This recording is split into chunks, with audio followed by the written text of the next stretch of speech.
All right, let's get it started. So good morning, everybody. Today is August 20th, 2024. This is our regular Board of Supervisors meeting for the County of Lake, and we will begin our meeting with a moment of silence. And I believe we have one from Vice Chair Crandall and another one from Supervisor Simon. Yes, so I'd like to offer this moment of silence to Frank Hodge, born November 3rd, 1946 in Napa, California. Frank passed away peacefully in his home in Upper Lake, surrounded by his cherished family. A proud member of the Cherokee Nation and retired custodian for the Upper Lake School District, where he worked for 23 years, Frank leaves behind a legacy of love, strength, laughter, and community. Frank was the father of two sons, Sonny, Frankie, and John Bubba Hodge, and one daughter, Sarah Sis Sanchez. His family also includes his son-in-law, Rob Sanchez, and daughters-in-law, Samantha Hodge and Amber Shawver. Frank's pride and joy were his 10 grandchildren, Ryan Bayer, Aiden and Jordan Hoke, Angel, Alex, Chelsea, Isabel and Jimmy Sanchez, Colin Sheldon, and John McKellen Graham Hodge, known as Mac. Frank was raised in a very large family, which included 13 siblings, and is very loved by his brothers and sisters, nieces and nephews.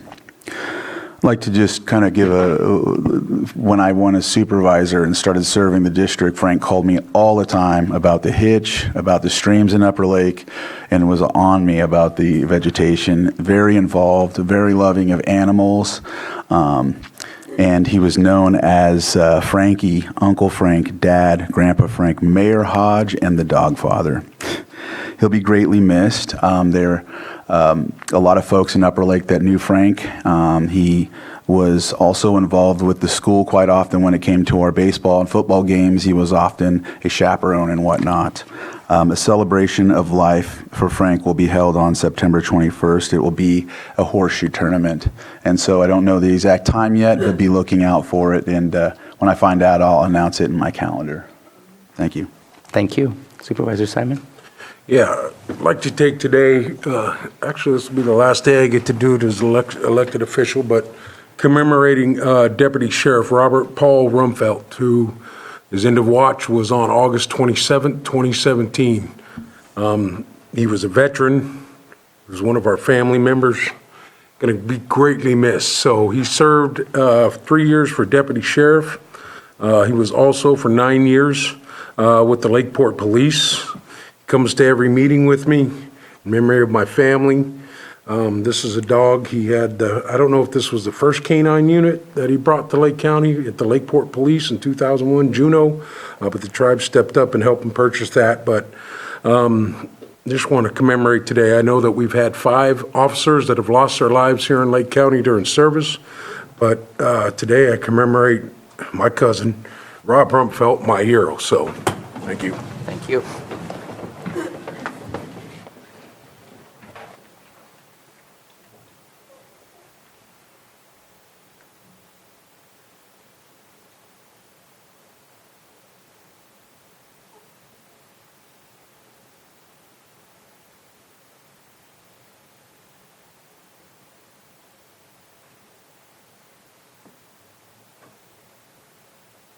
Supervisor Pyska, would you please lead us in the pledge? Allegiance to the flag of the United States of America and to the republic for which it stands, one nation, under God, indivisible, with liberty and justice for all. Thank you very much. We're going to move on to our next item. Item number 4, any extra items not appearing on the posted agenda from staff or board members? Seeing none, let's go ahead and move on to the approval of the consent agenda. Are there any items any Board of Supervisor wishes to pull from the consent agenda? And I will be pulling item 5.4 for further discussion later on today. And that is the only item at this moment. I'm going to open it up for the public. Anyone from the public wish to pull an item from the consent agenda, either come up to the microphone with a request or raise your hand in Zoom. And seeing none, I'll bring it back to the board for action. Move to approve the consent agenda with the exception of item 5.4. Second. We have a motion and a second. All in favor? Aye. Any opposed? Motion carries. All right, we'll take that item up as quickly as possible here, but let's continue with our timed items first. Next item is our 9:02 a.m. public input. Anybody wish to speak to the Board of Supervisors on anything not on the current agenda, please come on up. And the first person I do have is Elaine Brown. Good morning, Board.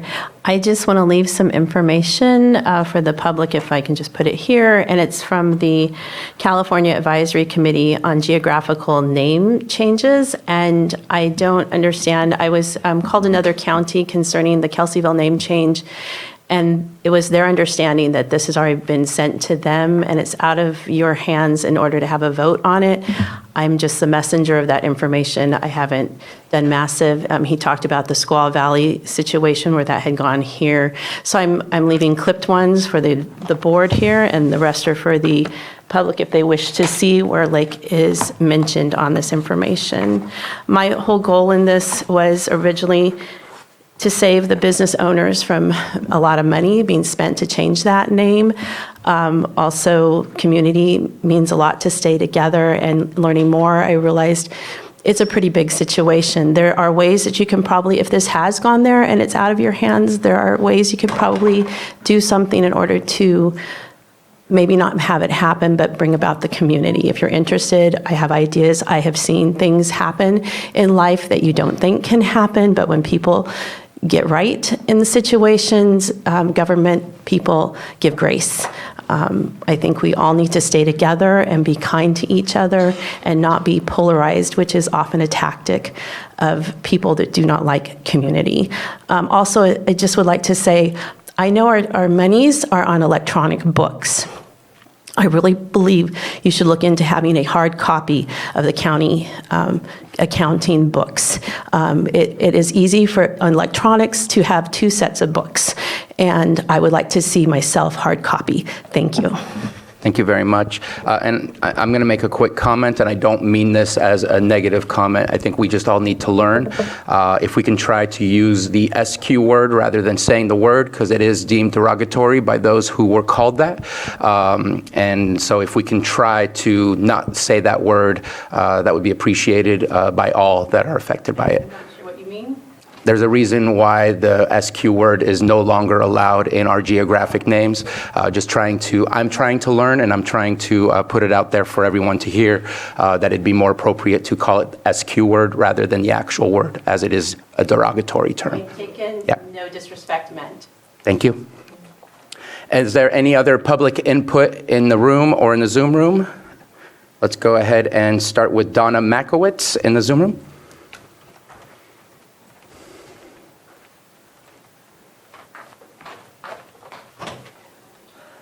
Good morning, Board. Donna Makowitz, Red Bud Audubon. I'd like to thank the county for an outstanding 2 days of science, the Clear Lake Integrated Science Symposium, Angela De Palma Dow from Water Resources, Dr. Janine Pfeiffer, Sam Houston. All the team put on a phenomenal conference with over 50 science sessions, the poster event, the movie Hobbiton Big Lake Science. Everything was simply amazing. I encourage everyone to watch the videos up on YouTube, and I hope we won't have to wait another 25 years for another one. Thank you. Thank you for your comment. Donna did a great job as well. She didn't want to mention it. I know she's being humble, but she did awesome. So She did do a presentation, yes. Maria Khan on Zoom. Good morning, Board. I hope you're all well today. My name's Maria Khan, and I'm certain that I am not going to be the first person to bring up this subject, but the road work that's being done by PG&E is disgusting. It's terrible, to say the least. We had our road, High Valley Road in Clear Lake Oaks, re-chip sealed the entire length, 3.5 miles, in 2021, and it was the best I've ever seen or driven on since I've been in my home for 24 years. That money came from Brassfields. It was about $400,000, I believe, is what we were told that they put into that road. And now PG&E has torn it up, and they're just attempting to patch areas of the road when their trucks traversed the entire 3.5 miles daily for almost a year and crushed it and just damaged it tremendously. So the work that's being done right now by Machado's and Sons is not acceptable to us. We're actually rather livid about what's happening, and you need to know that we want that road re-chip sealed. The entire 3.5 miles that they rode their big trucks on and parked them on, they've crushed the edges, and now they're really just trying to patch it and move on, and we're not having it. So I'm asking the board, please, to use your influence and power to get PG&E to fix our roads and put their money into it. They are a huge corporation with plenty of money, and there's no reason why they can't restore our road to the way they found it when they first started this underground project. So thank you very much for your time. I appreciate all the hard work that you do, and I look forward to some sort of comment. I did submit a public comment or a request to the roads department with pictures so that you could see what has happened to our road. Once the first rains start, the cracks are going to absorb that water and the road's just going to fall apart, even with their little patch jobs going on, because they're missing huge portions of the road. So I just wanted to put that comment in there, and thank you again for all your hard work. Have a great day. Thank you for your comment. And I see no further hands up in the Zoom room and no one getting up in the chamber, so we'll go ahead and close public comment. Next is our Pet of the Week, and we have an incredibly cute Pet of the Week. Good morning. Thank you for letting us be here. I'm Jessica Lishman with Deputy Director of Animal Control. Two introductions today. I have with us Joel Saldana. He is our newest officer. He is holding Grace. She is close to 3-month-old German Shepherd puppy. We currently have a lot of puppies right now, so there are 7 more of her, 7 females in her litter. We have probably 3 or 4 more litters right now as well. Tons of adults. If you're interested in adopting, please do so. If not, that's fine too, but please alter your animals and keep them inside. We'd appreciate that very much right now. You can come down to 4949 Hellbush Drive or call us 707-263-0278. And at this moment in time, is your shelter full? We have been full for months upon months upon months, yes. So I just want to put a pitch out there. Please help us out. Please spay and neuter your animals because Yes. it's difficult to deal with the influx of animals, especially puppies that come in again and again and again. But thank you so much for what you do, and Yes, thank sure you. hope Grace finds a home. Yes, thank What you. are the other breeds of the puppies? Pretty much shepherds is everything we have. We do have some really cute, they're not quite old enough yet, Catahoula hounds that might be coming around. They're cute, Merle. Some maybe like pit shepherd husky, but German shepherds, we probably have, between the puppies and the adults, 40, 45 of just German shepherds right now. So if you're a German shepherd fan, please come down. Thank you so much. Thank you. Going to move on to our 904, presentation of proclamation designating the 31st day of August 2024 as International Overdose Awareness Day. And Supervisor Green, and please come on up. I know we have quite a few folks in the audience.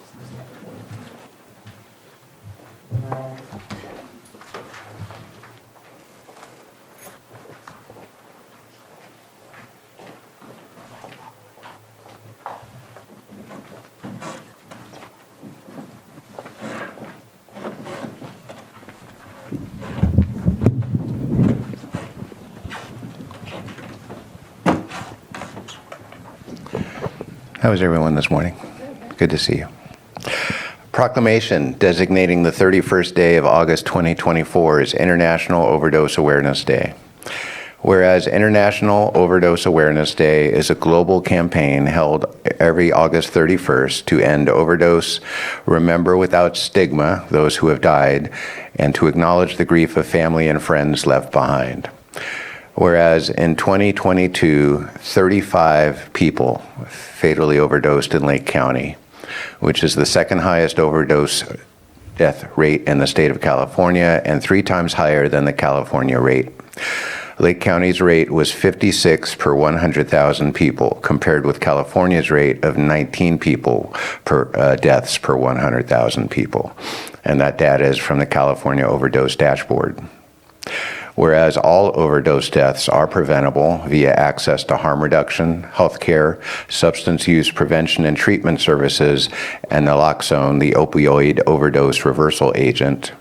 And whereas people who use drugs continue to be stigmatized and marginalized, discouraging them from accessing care and treatment. And whereas every person should have access to resources that prevent overdose and other causes of drug-related mortality, including naloxone, sterile needles, drug testing, and medication for addiction treatment. And whereas in Lake County, dedicated prescribers of medication for addiction treatment, harm reduction providers, behavioral health providers, and addiction recovery programs work tirelessly to provide residents with these resources. And whereas local communities play a crucial role in eliminating the stigma of addiction, including residents, elected officials, parents, private and public organizations, hospitals, law enforcement, first responders, schools, and colleges. And whereas SafeRx Lake County and Overdose Prevention Coalition, comprised of local agencies and organizations, including Lake County Behavioral Health and Lake County Health Services, will host its 4th annual commemoration of International Overdose Awareness Day in Upper Lake Park on Saturday, August 17th from 10 a.m. to 2 p.m. Now therefore be it proclaimed that the Lake County Board of Supervisors does hereby designate August 31st, 2024 as International Overdose Awareness Day and urges all Lake County citizens to join in this important observance, passed and adopted this day by the Board of Supervisors.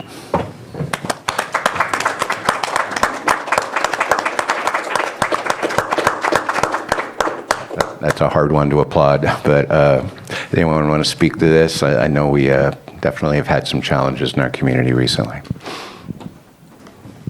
Thank you so much. The event went off really well on Saturday. It was well attended with great stories, heartbreaking stories, but we were able to connect people with resources and commemorate those that have been lost.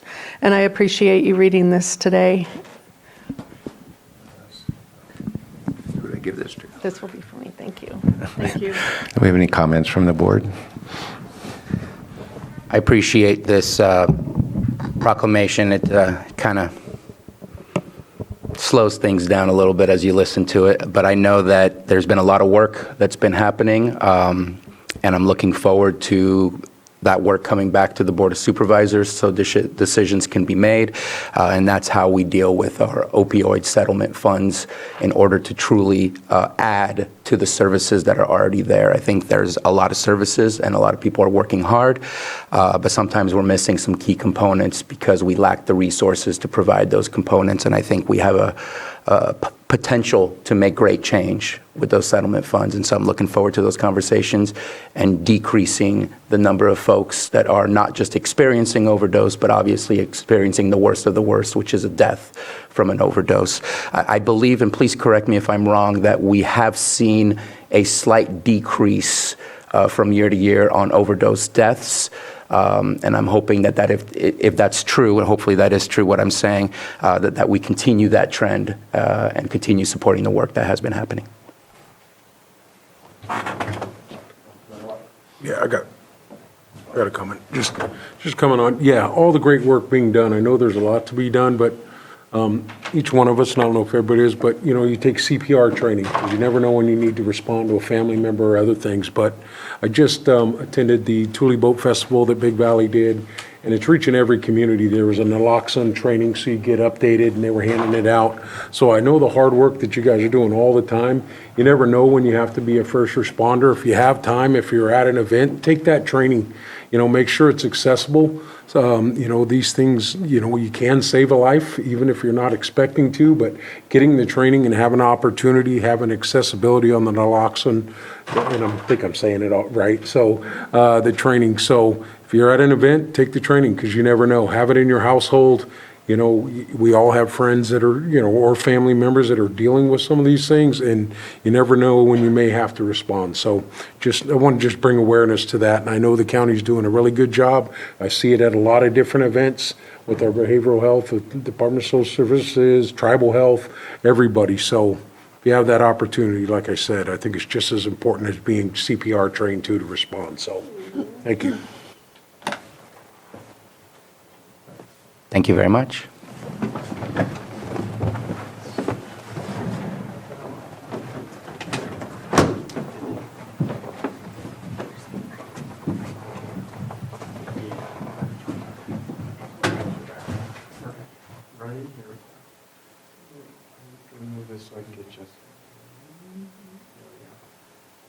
Thanks so much.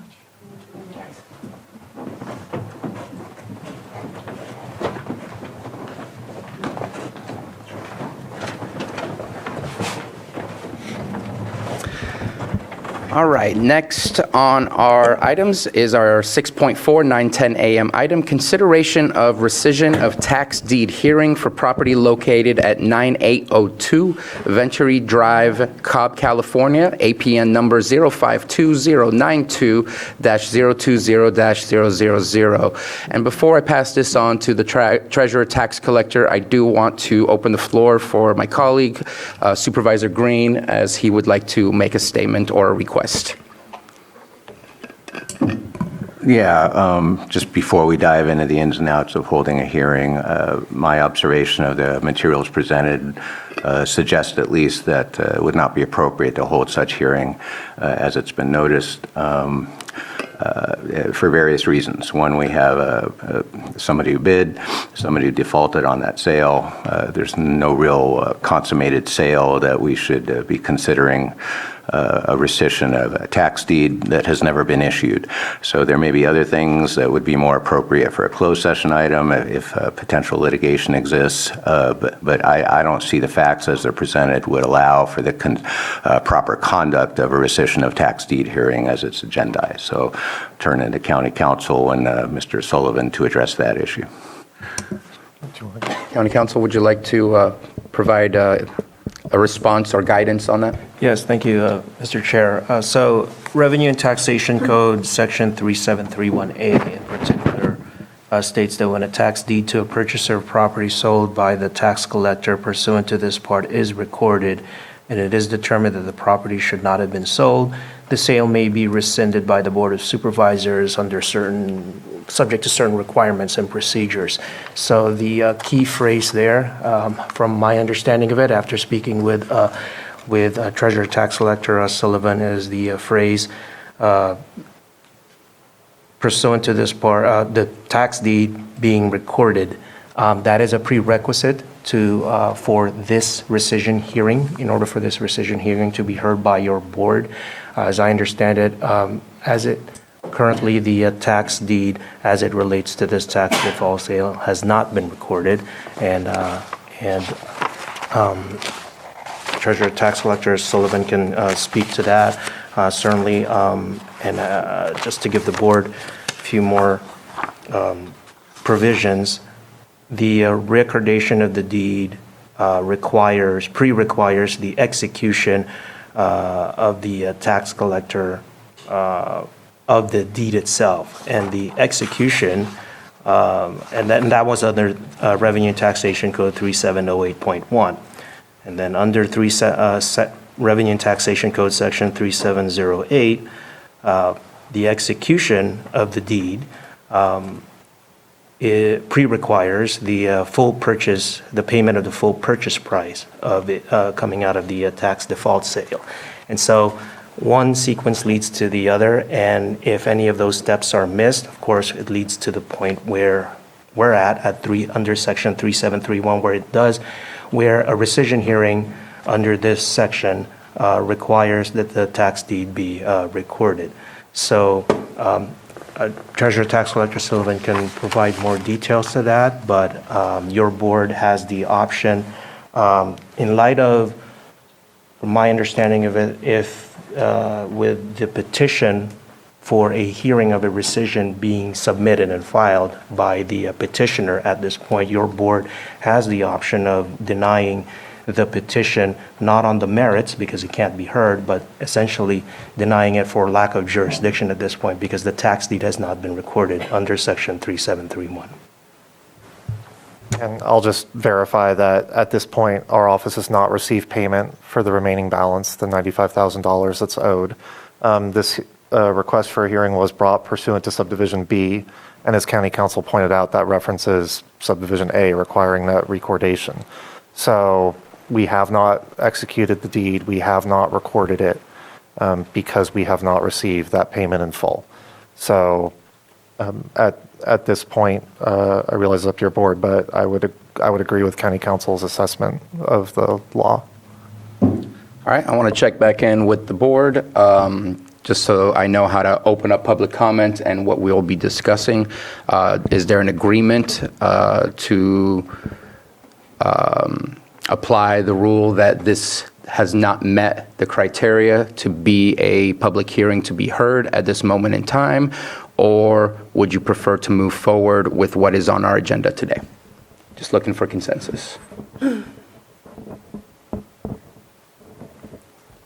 And I would suggest that maybe having a conversation on something that has not met the criteria potentially opens up other potential actions that we may not want to step into.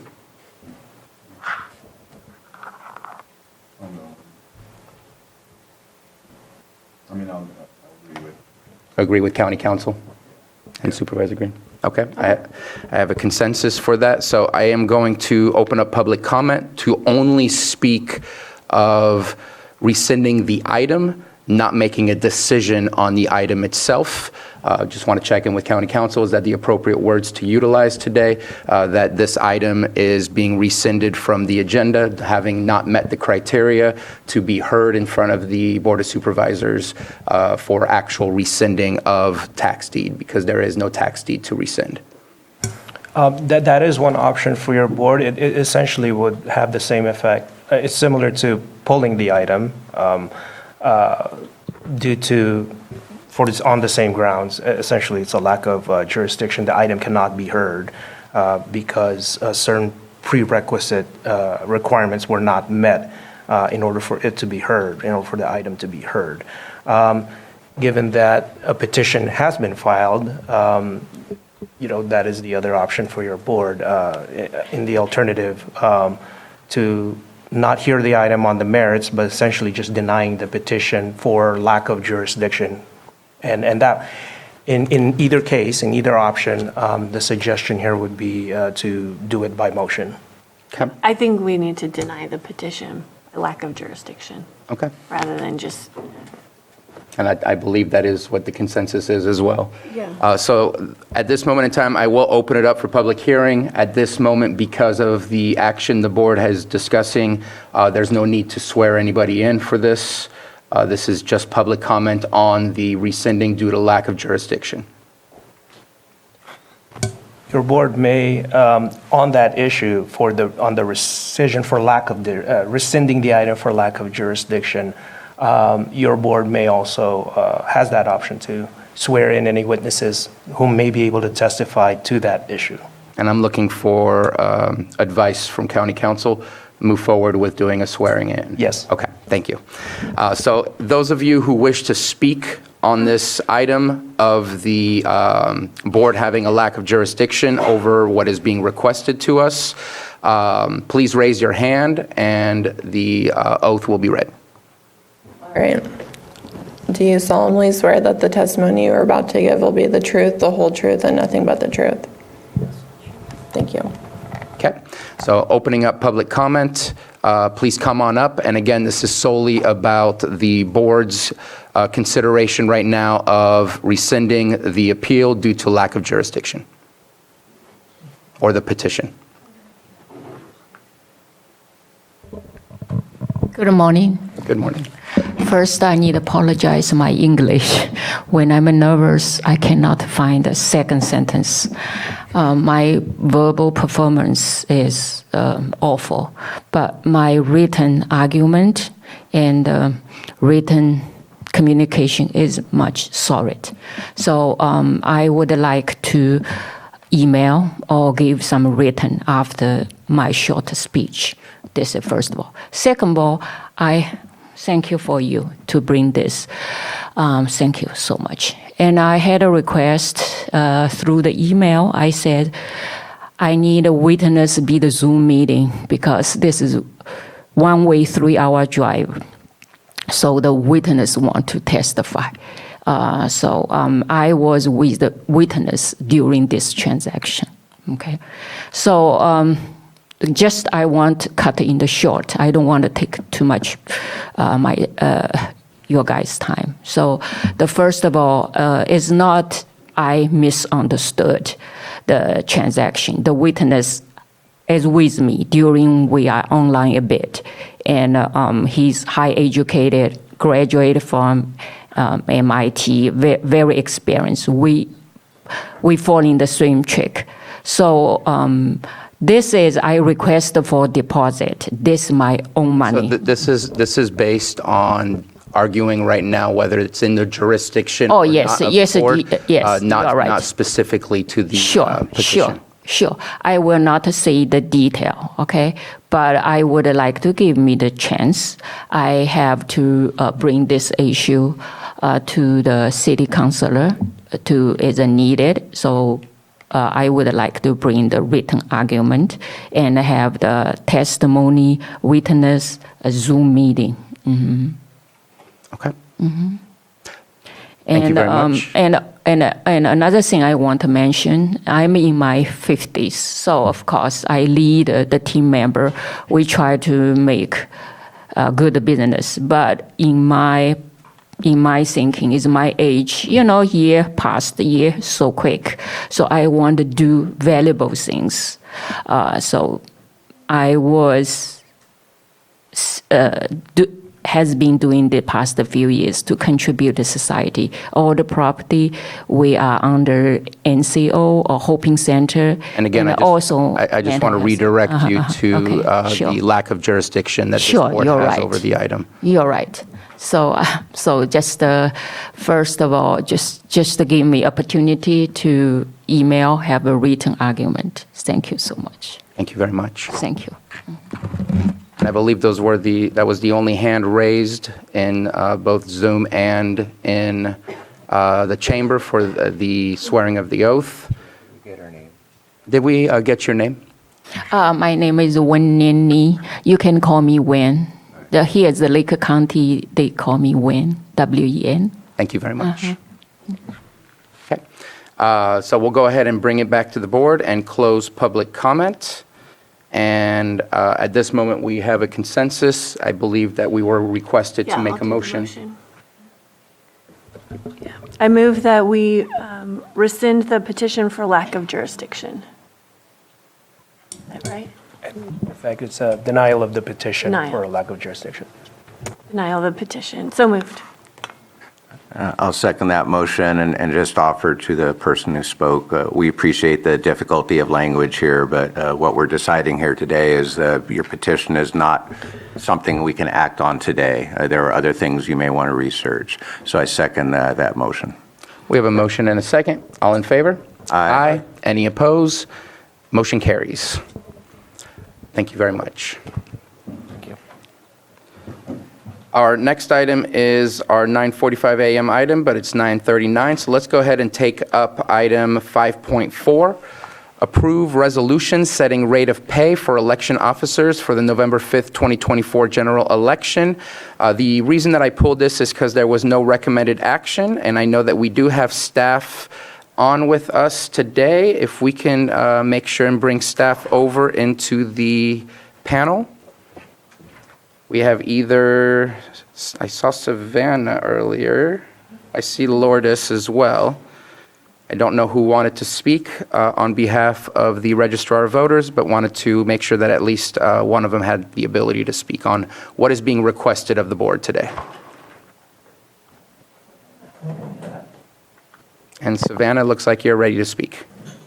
Hi, my name is Savannah Fate with the Lake County Registrar of Voters Office, and our recommended action is to approve the resolution setting rate of pay for the election officers for the November 5th, 2024 general election. Thank you. Perfect. Thank you very much. And we'll take any comment from the board. Seeing none, let's open it up for the public. Anyone wish to speak on this item? I see none in the chamber and no hands in the Zoom room. Bringing it back for action for offering the resolution. For the resolution. Resolution has been offered. All right. Supervisor Simon? Yes. Supervisor Crandall? Aye. Supervisor Green? Aye. Supervisor Pyska? Yes. And Supervisor Sabatier? Aye. Thank you very much. And that was too quick. Let's go ahead and take item 7.2. Sitting as the Lake County Air Quality Management District Board of Directors, reappoint Mark Birkdahl and Lowell Grant to the Lake County Air Quality Management District Hearing Board pursuant to Health and Safety Code. I don't know if Doug is with us, but my opinion is that that's not a necessary individual needed at this moment. This is a pretty regular task. Any comments from board members? I don't see the standard application form that includes the code of conduct that would be signed by applicants to all our commissions. I don't know if that would apply to the air district, being slightly separate from the county itself. And I believe that we've had those comments in the past, and there's been a response. This is kind of a quasi-state/county board. I'm ready to move forward if the rest is ready to move forward. So let me open it up for public, but thank you for your comment. Anyone wish to speak on this item? I see none in the chamber and no hands in the Zoom room. Bringing it back to the board for action. Mr. Chair, I move to reappoint Mark Birkdahl as one of the public members and Lowell Grant as a professional engineer member of the Lake County Air Quality Management District Hearing Board for a 3-year term. Second. We have a motion and a second. Pick which one you want. All in favor? Aye. Any opposed? Motion carries. So I think the other items will take a little bit longer. So let's go ahead and take a break until 9:45. Okay, so let's start with item 6.5, 9:45 a.m. Consideration of presentation on the draft Lake County Comprehensive Economic Development Strategy. We have Nicole Flora, who will take the lead, but we also have Dr. Robert Eiler with us online. Not sure if there's anyone else who's here for the, and Vicki Dole as well. Floor is yours, Nicole. Great. Thank you, Chair Sabatier and members of the board. As mentioned, my name is Nicole Flora. I'm the Executive Director of the Lake County Economic Development Corporation. Is that better? That's much better. Okay. I'm here today to talk a little bit about the Comprehensive Economic Development Strategy, or also referred to as CEDS. I'm going to briefly cover what the CEDS is about, why we have one, and then Dr. Eiler is going to present on some data that we sourced as part of the strategy, and then we'll dive into a little bit about how the CEDS is used in order to move forward with our economic development plans here in Lake County. The CEDS is a 5-year economic development plan. It takes into consideration the current economy as well as our unique strengths and the obstacles of our area. It's used to improve the vitality and the resilience while mitigating our obstacles. As noted at the bottom here and in the agenda packet, I believe as well, the draft CEDS can be found at that website address. Why do we create the CEDS? In short, it's to access more federal funds and also kind of bring together local plans and align them for an overall strategic goal. It does not replace or duplicate other plans. We use the work of other agencies and what they've created in order to form a wide-ranging plan. And who's in charge? Who's leading this effort? The Economic Development Corporation was able to access about $80,000 from the federal government as part of the required process, we have to create a SEDS committee. That committee was seated by a representative from the county as well as both jurisdictions, and then the remaining seats are made up of local industry leaders. The grant funds were used to hire Chapin Concepts, which representative is on the call today, Vicki Dole, and Dr. Robert Eiler. We also contracted with Michelle Scully to perform interviews with locals to learn more about the local economy. How is it developed? So I touched on this a little bit before, but there's two major functions of the development. One is public engagement. So we, through a variety of different avenues, met with and got input from hundreds of people in Lake County through interviews, surveys, and presentations, and then also the project website. In addition, Vicki and Dr. Eiler did a lot of research, as well as Michelle Scully, did a lot of research, a lot of investigation into background documents, other organizational plans, and then interviews with business leaders. So with that, I'm going to turn it over to Dr. Eiler to talk a little bit about the data that is sort of the platform for which the strategy was developed. Dr. Eiler, are you on? I am, Nicole. Can you hear me okay? We can. Awesome. Thank you, board chair and supervisors, and I want to thank Nicole for this opportunity and for Chapin as a partner on this project. Go ahead and click forward, please. So what I want to start with in terms of the data is to think about the American economy and the current forecast, at least as of August. So one more click, I'm sorry. So these data represent what the Philadelphia Federal Reserve does every quarter, where they ask 40 forecasters what they see going forward for the American economy. And I pull three variables out of that forecast. First one, which has that shaded column under the word new, is real GDP growth, and we think of it as income after inflation and the percentage change from the previous year as of the last quarter. So that 2.6% in 2024 represents the current forecast of those 40 forecasters at the median forecast that they put forward for the end of this year in terms of the total year's change in Americans' ability to generate income after inflation. And that's a little bit under the long-term trend, but not too bad given we're still kind of in the very final shadow effect of COVID. You can see though the previous column was last quarter's forecast, which was 2.5. So they become a little bit more optimistic, but that's primarily driven by a drop in inflation that's relatively small in terms of their forecast by the end of the year, which you're going to see in just a second. And if you look forward over the next few years, there really is not much change except for 2026. They've given it a little bit of a bump, and that's because the supposition is that inflation is going to go down a little faster, and we may actually have what's called a soft landing and not have a second recession. And right now, I'll give away a little bit. We do not have a second recession currently in major forecasts out there. We will see as we creep forward into 2025 what happens. I'll talk about the probability of recession, at least in the current stage, in just a minute. Next click, please. The unemployment rate represents the number or the percentage of people who are in the labor force that are looking for work but do not have a job. You can see that in that new column versus the previous column just to its left, every single one of those numbers is up a little bit, but those numbers are historically very small. So there's still a lot of warmth in the American labor market, and we do not expect a recession primarily because we don't expect a lot of people to start losing their jobs. Now, it just so happens that in trend over the last, let's say, 6 months, we have seen a creep up of that unemployment rate, and it currently is right around or just above in seasonally adjusted basis, that 4.1%. So it'll be very intriguing in terms of how these forecasts change as we creep toward December and whether or not we see a few more job losses. But generally speaking, the labor market remains relatively warm because there's a lot more job openings out there than people looking for work. The next click is what we call core PCE inflation. Now, I'm not showing you CPI or what's called the Consumer Price Index because, in fact, the Federal Reserve uses this sort of big mouthful price index to determine whether or not they're going to change interest rates. Core PCE inflation is basically if you take everything I buy at home every month and think about how much in percentage terms the price of that stuff I buy at home changed from 1 year ago. That's the 2.8 by the end of December.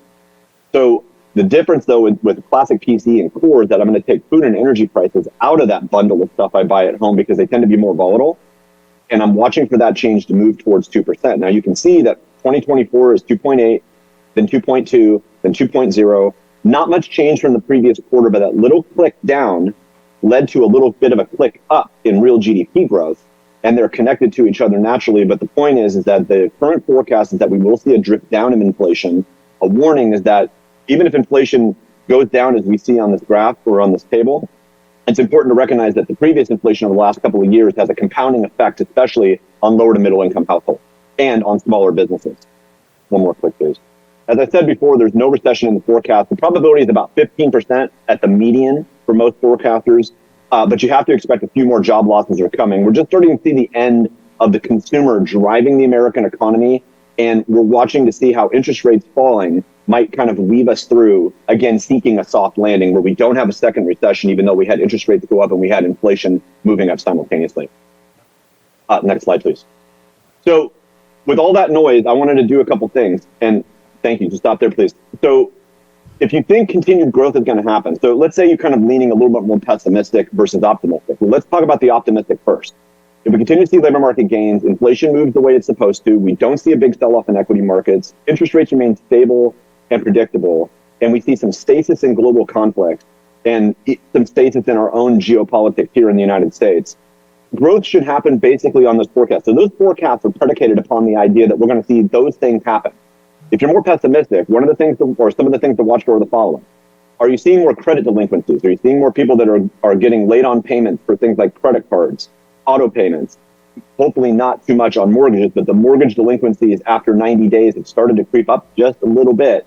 And consumer savings rates are at their lowest level in, let's say, the last couple of decades minimum. So we've really traded this sort of robust amount of savings for consumption and in some cases an inflation bridge. And we're starting to pay for that a little bit in terms of reduced demand. That continued pinch of compounding inflation, I said before, watch for small and middle income households that get further behind if inflation doesn't come back down. But we got to watch the combination of those credit delinquencies as well. That can lead to some bizarre behavior in some cases, depending on how many households are actually affected. The orders for manufacturing and managers' pessimism or optimism around what's coming in manufacturing is a classic leading indicator of the American economy. That indicator right now is suggesting we're going to see jobs either slow down in their growth or start to get have a few losses. And then the broader idea is that on the more qualitative side, we need the geopolitical issues in both our country and internationally to somewhat simmer down and become a little bit more predictable. And we, in many ways, just have to get past November 5. Next slide, please. What I want to show now is I want to show the, and let's do 2 more clicks, please. So I want to show the current forecast that's out there from a combination of forecasters. So Caltrans does a forecast every year doing transportation planning. Department of Finance does one for budget. EDD does one for labor markets. And I kind of take all those into consideration and kind of mold them into what I think is more reality. And if you're looking from 2010 on an annual basis forward to 2030, that shaded area is the current forecast period because we don't have actual data beyond year end 2023 in terms of labor markets. But you can see that the forecast for California, that green line, is rising. And we've basically recovered from the pandemic. So these data are indexed to be at the end of 2019, basically pre-pandemic. The green line crossed that red dotted line, and we saw the growth of jobs in California continue through 2022 and 2023, but that growth is flattening. And the supposition is it will grow at a decreasing rate for 2030, as you can see that sort of that slope starting to fall down and get a little bit more flat. For Lake County actually broke out of the pandemic more quickly, flattened out a little bit, and you can see that flat period right now between 2022 and 2026, and then it's meant to take off again. That takeoff is predicated upon a couple of industries getting some momentum between now and 2026. We're going to talk about this in just a second. But for right now, much like, as we're going to see in a minute, other parts of northern rural California, there's been a flattening period after the sort of coming out party from the pandemic. Go ahead and do 4 more clicks, Nicole. So this is Humboldt, Mendocino, Sonoma, and Napa. So you can see that Humboldt and Mendocino are a little bit more flat. That's the green and orange lines. Sonoma and Napa are rising a little faster, and Napa County has really been a star. So one of the things to think about when you think about the SED is how much will Napa County be a partner or a complement to what happens in Lake County as the economic development aspect of the SED are executed, and thinking about it really that they as a partner, it's better than trying to compete. Let's go through a couple more clips there. So these data are as of early 2024, and that growth between 2023 and 2030 is basically about 7% growth to about 18,200 people working at local employers. That does not include cannabis, or in the sense that we have still not counting cannabis jobs in our official data. So I'm not trying to prognosticate how they would add that to the mix yet. But hopefully that will come between now and 2030, and we will see those lines basically all move up parallel, or at least in some way, shapes, and forms above their current levels. There's still a lot of mystery around how many people are actually working in that industry. Hopefully that will be solved over time. The second is to think about how much this growth relies on cannabis construction and sort of the economic impact of those industries moving around, and how realistic is that change in Lake County after 2026. We go to the next slide. What we're going to do is we're going to break down the forecast by industry clusters to kind of look underneath the surface of the water and think, okay, if that's what's going to happen in Lake County, what industries are going to drive that change, which can also provide more shape and more context for the execution of paths within the feds. So you can see transportation, logistics, and utilities are rising relatively quickly, as well as health and private education, primarily through health. So those two industries are the big drivers, but construction and manufacturing just to the left of transportation, logistics, and utilities have relatively decent growth in Lake County. Now, when you click one more click, you're going to see the California analog in percentage terms, and you can see that Lake County right now, at least in the current forecast and my little molding of it in the end, has a little faster manufacturing, has about the same in construction, a little bit less in total, but will kind of follow the state's lead, assuming the state kind of moves forward. And one of the most important aspects to recognize is that without a natural disaster or a major employer leaving the area, small counties, or let's say small suburban areas, tend not to recess outside of a national or state level recession. So as long as the national and state economies continue to move forward, Lake County can use that momentum based on what the Fed is going to tell you, and also just economic development activity walking parallel to get to a better tomorrow. A couple more clicks, please. So these data are, again, from early 2024, same deal. But once again, the farm data there, that negative 5.8, is not including cannabis. So you're starting to see farmers fade a little bit in terms of their hiring. Some of that is technology-based. You can see technology-based looking forward on the other side, where you're seeing info and tech jobs falling a little bit. That's a small number, and the percentage looks really big because you're going from a smaller base. But when you start thinking about how things like AI will be put forward into markets like ag, that might be a sign of the beginnings of that. You can see California you can barely even see California. I don't know why they didn't mark it. Oh, I'm sorry. I didn't mark California in this, but California, you can see this little bump off the red dotted line. Transportation utilities look strong, as well as healthcare. What does that mean for local residents in terms of the types of jobs that are going to be there in Lake County? And this is true really around rural California. If ag jobs fade, what will pick up that slack? And in healthcare, a good thing, and the answer is from what they pay, yes.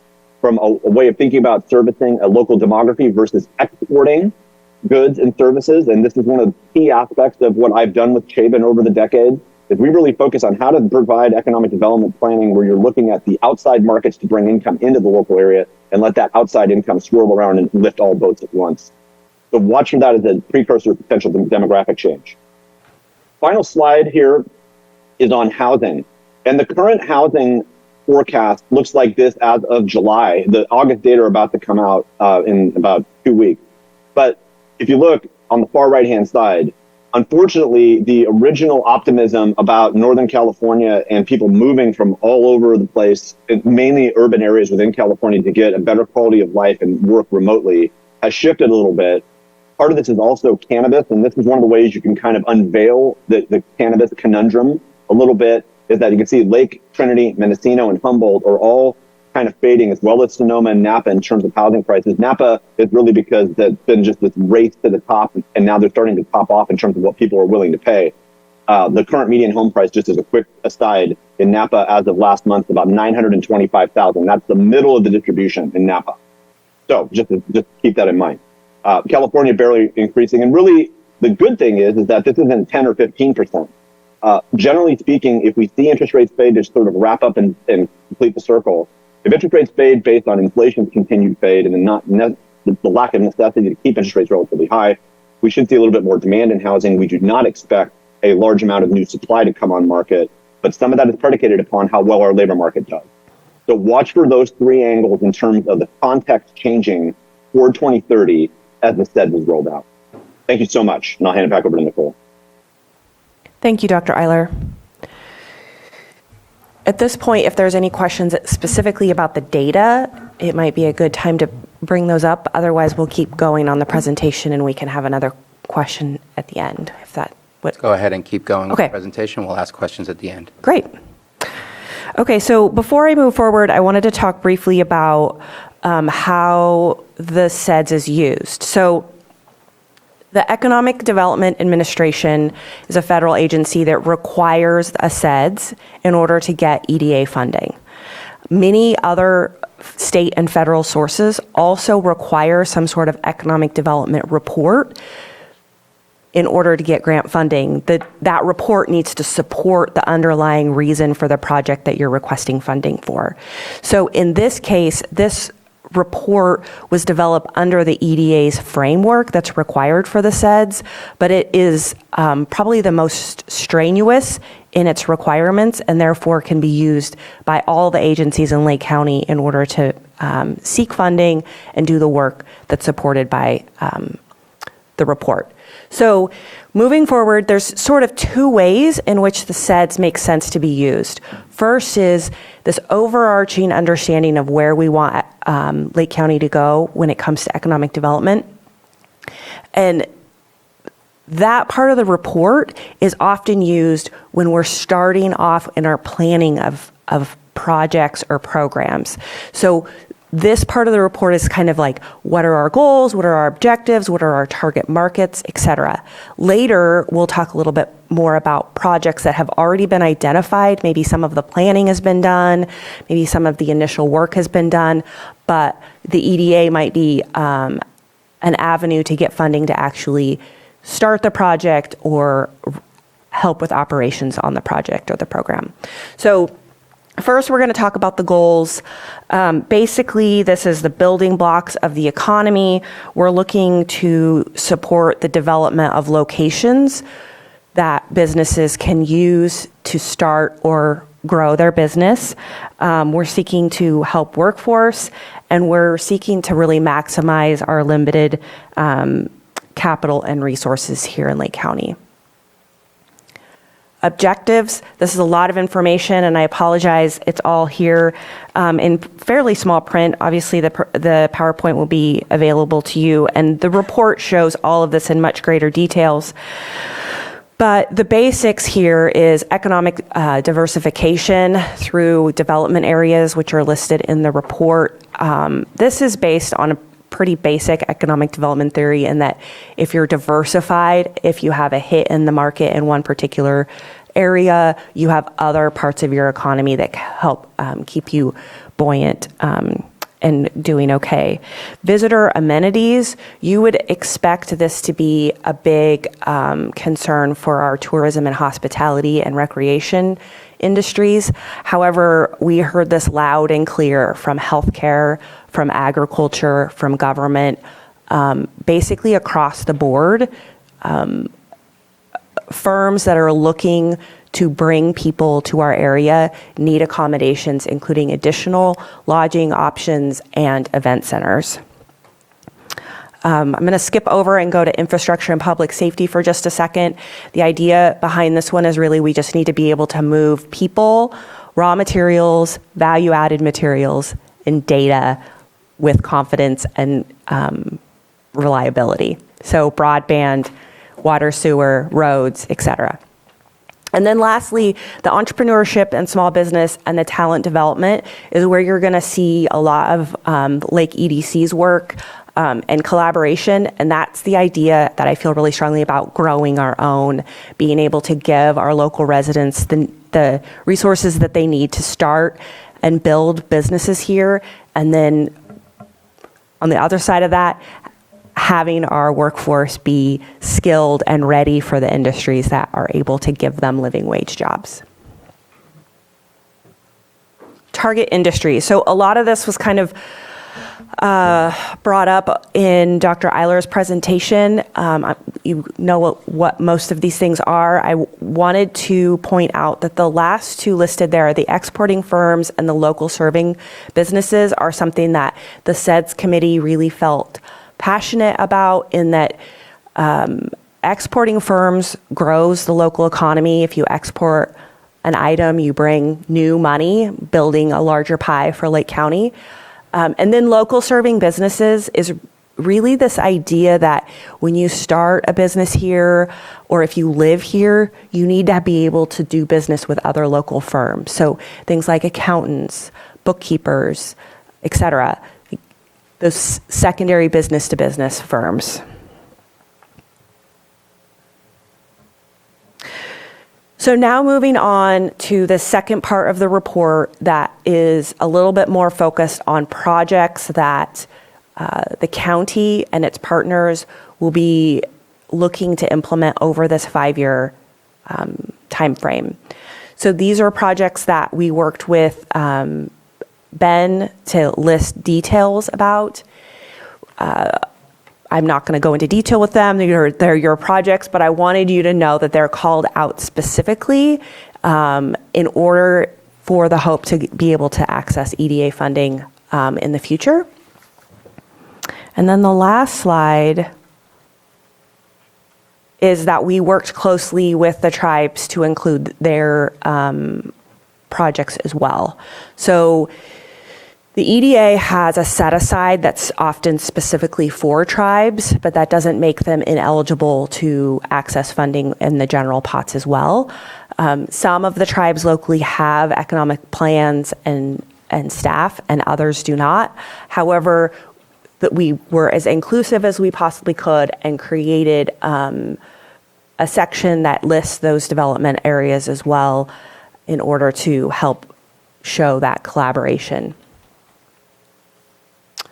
With that being said, I'm going to go ahead and conclude our presentation. And if you guys have questions, myself, Dr. Eiler, and Vicki Dole are all here to answer any questions you might have.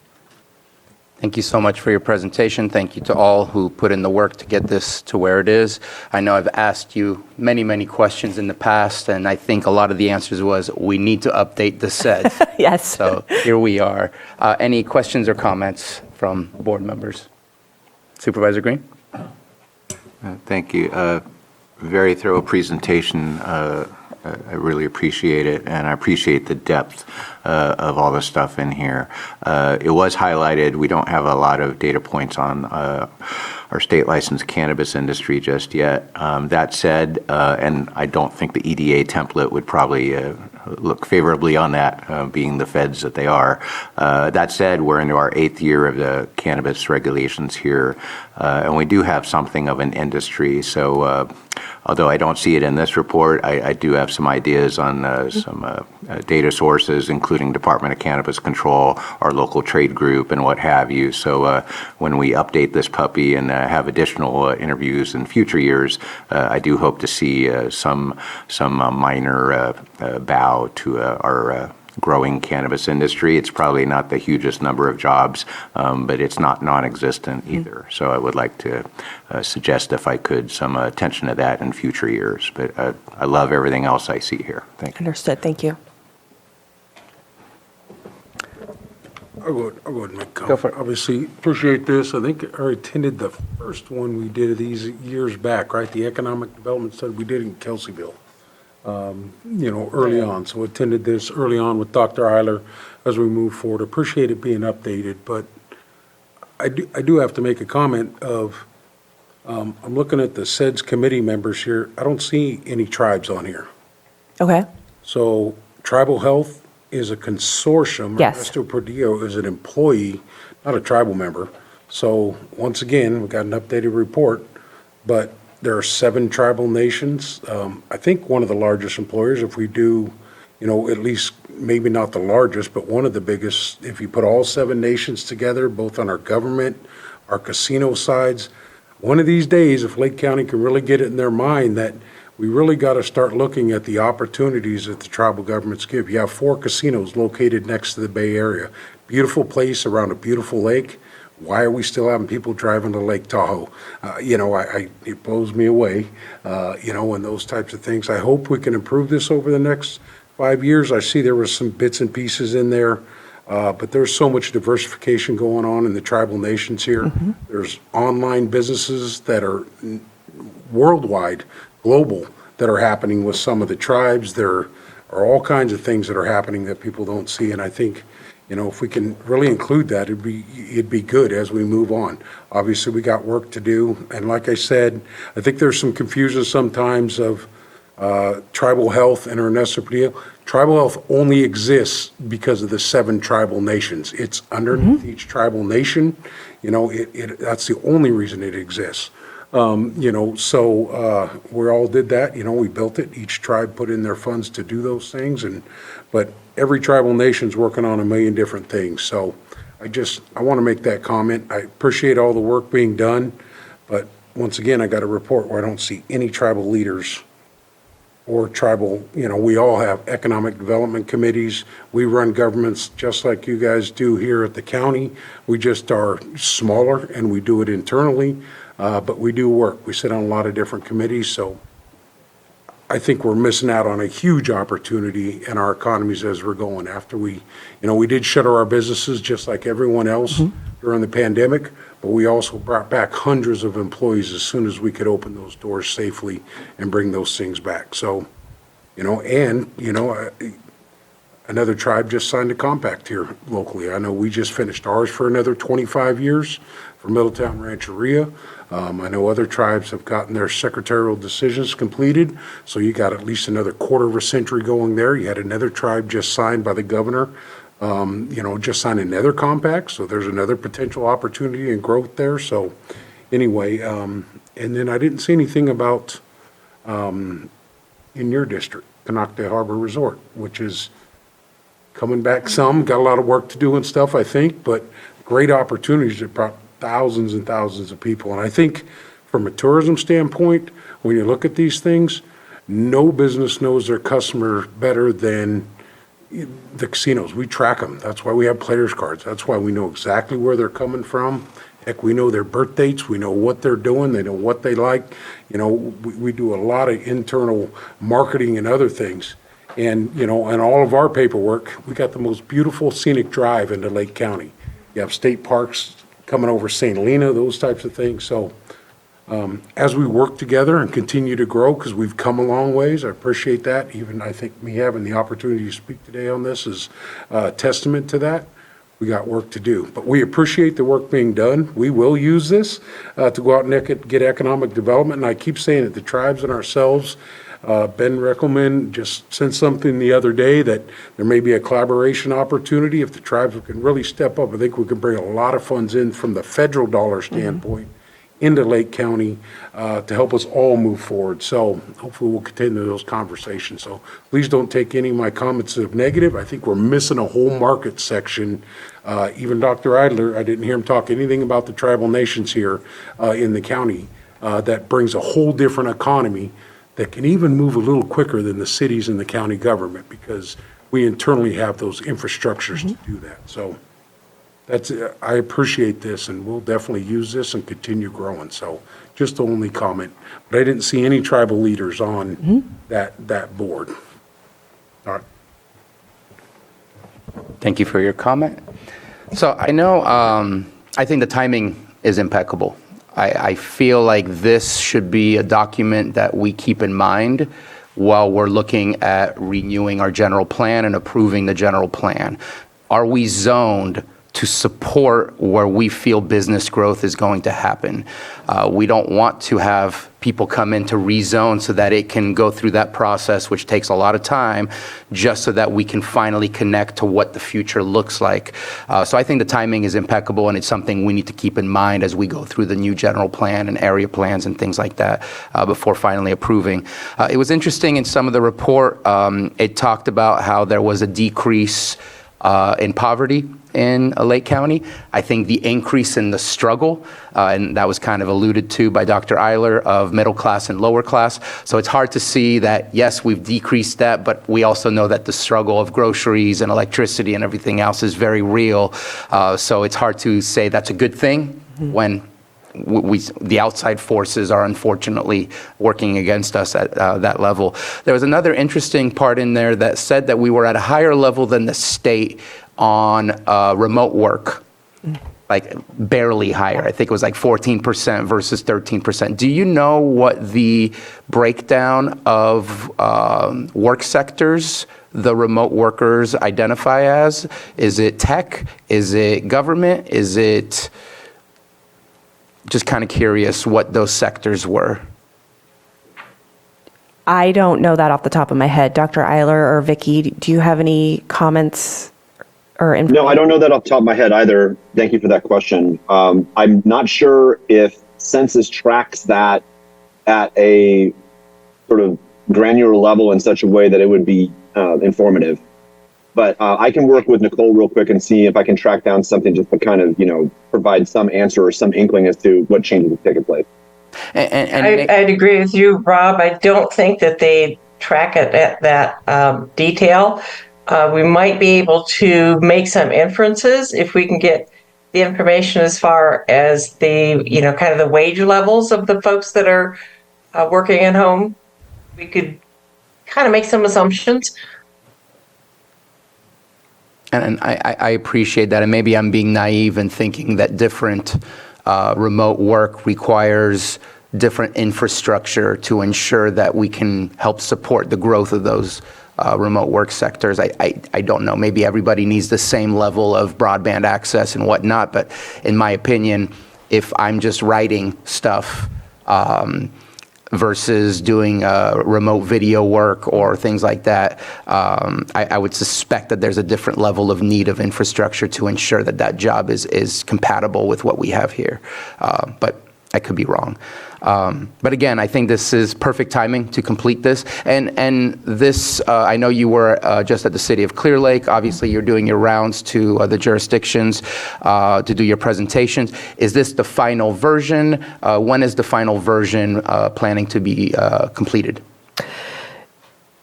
We hope to gather the remaining comments this week, and the SEDS committee will approve in their meeting in September. And I think one of the big ones that comes up to mind for me is the potential drop in agriculture. We are an agricultural county. I know that the board just recently, maybe not that recently, close to a year ago, helped rejuvenate, the Food Policy Council with the idea of supporting agriculture, more specifically in food production, to ensure sustainability and resiliency during emergencies and just normal every day. Hopefully that can have an impact to reverse that -5 or -4% that it was at, but that is a great concern to me, as that really changes potentially the identity of who Lake County is. So while some of those things are projections, that doesn't mean that there can't be policy or there can't be work behind the scenes that help to change some of those things to find new ways to support those industries and have that growth rather than that decrease. So, those are my only comments. Appreciate the level of work, the level of detail, and again, your timing, I think, is impeccable. Vice Chair Crandall. A lot has already been said, so I'm just going to touch on one thing, and that is on either, I don't think it's a challenge, and it's kind of both challenge and an opportunity to get a grasp on short-term rentals. I know that's something that we can do at our level, and I know that the tax collector's working on it. I just wanted to bring that to your attention and know that we understand that that's a challenge right now, and it's happening in many other rural counties too. So just wanted to give that insight. Appreciate it. Thank you. One other thing, a unique business has been brought recently to Lake County too is the glamping industry part of that too, to look at that as we're going forward. I think Six Sigma's got a great product out there that they brought to Lake County. I think that fits right in that growth opportunity. We've always thought about traditional growth in hotel rooms and that type of space, but I really think, I know we talk recreation, I know we talk lodging and everything, but I think that's a unique opportunity to keep growing. It helps with the bike ride, the mountain biking, everything that we're doing. I think there's some unique properties around the county. We're talking about zoning to help those type of expansions, and I think other people are thinking in that direction, so I think it really ties into everything too. I don't know where it fits into the report, but I think that's a missing part too as we're going forward, because it's less on the environment. As the construction goes, gives you different opportunities as you're moving forward there. And it kind of ties into that ecotourism, the work that Tara's doing for restoration, all the stuff the Risk Reduction Authority's doing, the prescribed burn things and everything. I just saw a report today, UC Davis agreeing that small controlled fires are way better. And I think that economy that isn't in here, because we're going to have folks that really don't need a lot of education. You go in there, you're just a hard worker. You can pick up, a tool to do the work out there, a chainsaw, other things, another economy position that we've positioned ourselves for in Lake County to grow that workforce and economic development stuff. So the hard work being done by everybody. Supervisor Pyska? One of the things that I've been talking with Ben a lot about over the last year is the need for, or the potential growth for satellite offices, because we have so many people that are commuting or working remotely, but their parent company might recognize that they have several employees that live in county in an area. And so how can we develop some newer office space that can serve for those satellite offices? I do have someone who has an engineering firm in Napa, and he lives here, and it has been the long-range plan to develop a satellite office here, and now they have. So they bought their building, but now they have to go through a lot of renovations. So if there's some sort of easy way to have these little hub office spaces in our little downtowns, I think that will only help. It's hard when you work remotely and then you have to make a 2-hour commute or a 3-hour commute. And so having that synergy right in our little downtown area, feeding our little shops and restaurants is something that Ben and I've been talking about for a long time. One of my priorities. Thank you.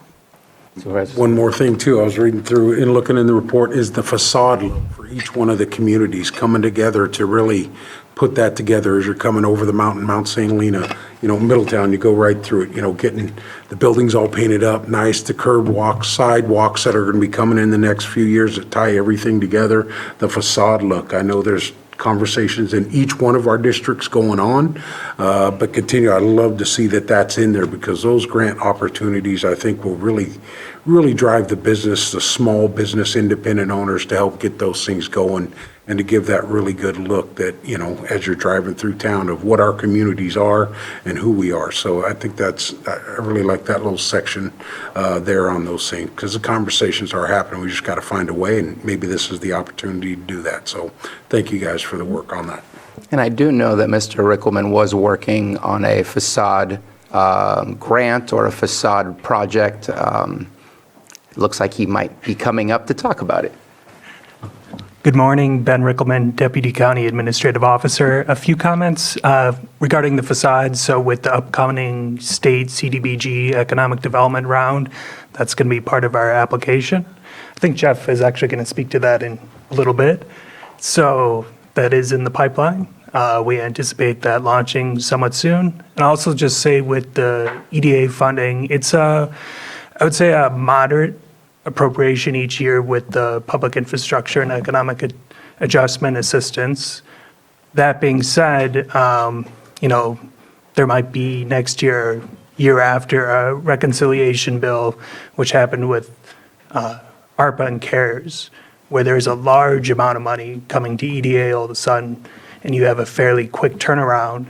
So if you have a well-prepared comprehensive economic development strategy, that will really help get that money. Thank you very much. So there was one other item I wanted to bring up, the education.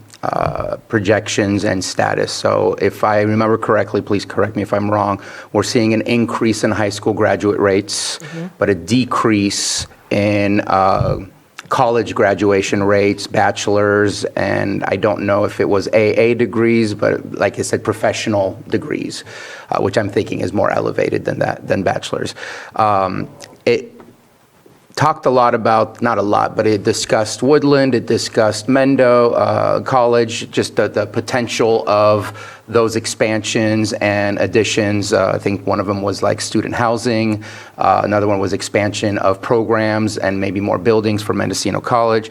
But there was not really, in my opinion, a mention about dual enrollment focus at the high school level, where we can have high school graduates come out with an AA degree who are ready to fill in some of the positions that still require an AA degree in order to get started.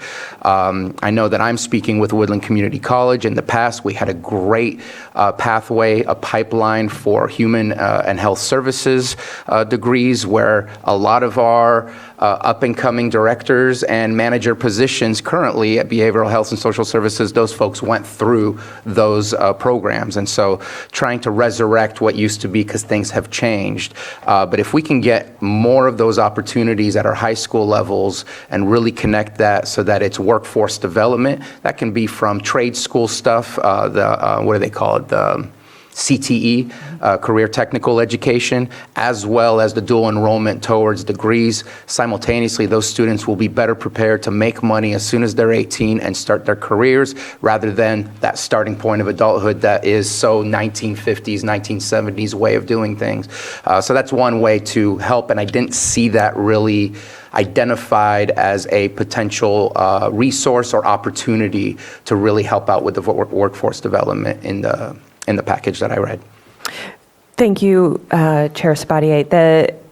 Since we published this draft, there has been additional data that has come to the service through Mendocino College. I've not yet received the data from Woodland, but we are looking at including some of that dual enrollment data, and it from the initial glance at it, it does break down where the student lives in like what high school they're connected to, and then if they're connected to the college at the Lake Center or online or the Ukiah Center. So there's a good amount of data there, and so we're trying to flesh out what it means and how we can include it in the report. So I apologize it's not in this draft, but it is on its way to being added.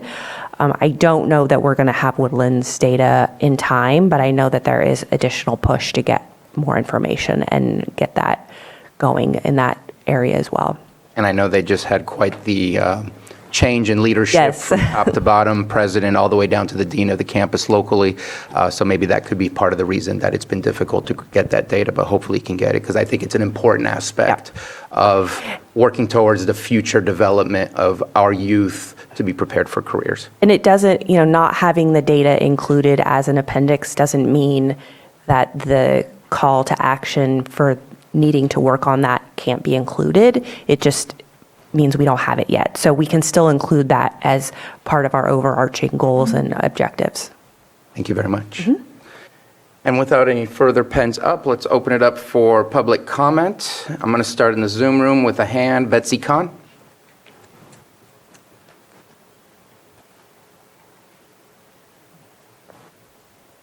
Good morning, Chair Sabatier, and thank you, Board, for this opportunity to speak to you. As a member of the public, my name is Betsy Kahn. First, I would like to say that I do not find this particular plan to be anything but mostly reiterative of all the previous plans. I don't find anything strikingly novel or innovative. It's very repetitive of all the things that we've heard in the last previous plans. I'm very concerned that the comments provided by the supervisors, Supervisor Peiska, Supervisor Simon, Supervisor Green, Supervisor Sabatier, they should be in this plan, not something, because these are crucial elements that apparently aren't in this plan. for example, but not exclusively, the tribal industries and economic contributions.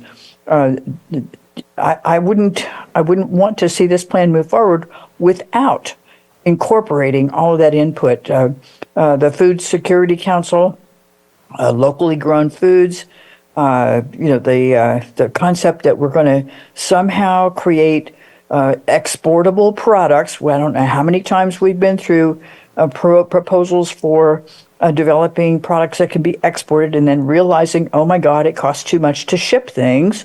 And we know what that's about.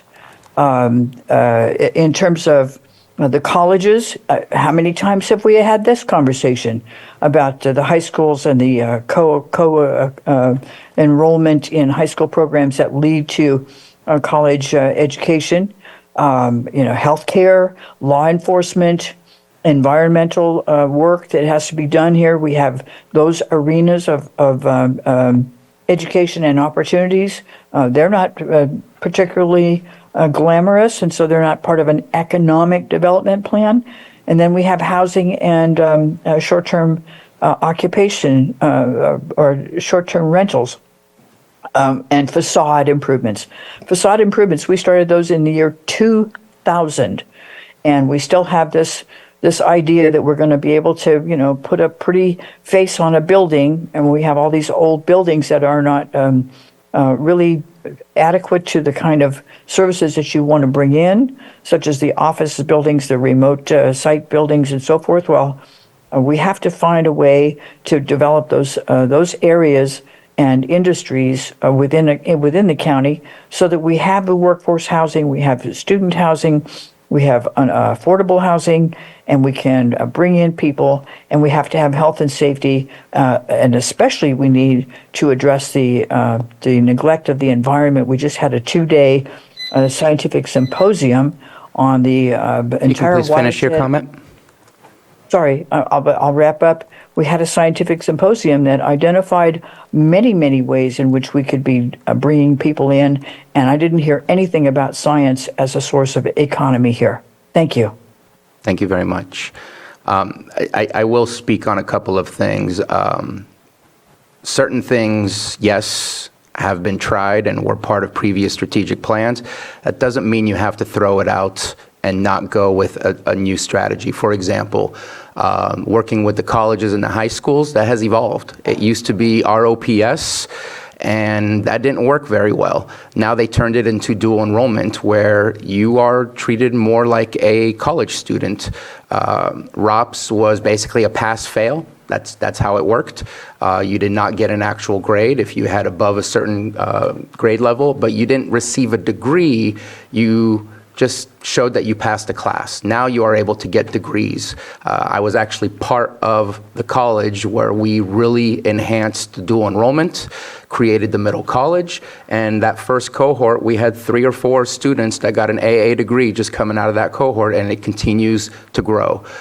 Certain things take time, and I don't think we should give up on good ideas just because it hasn't necessarily worked in the past.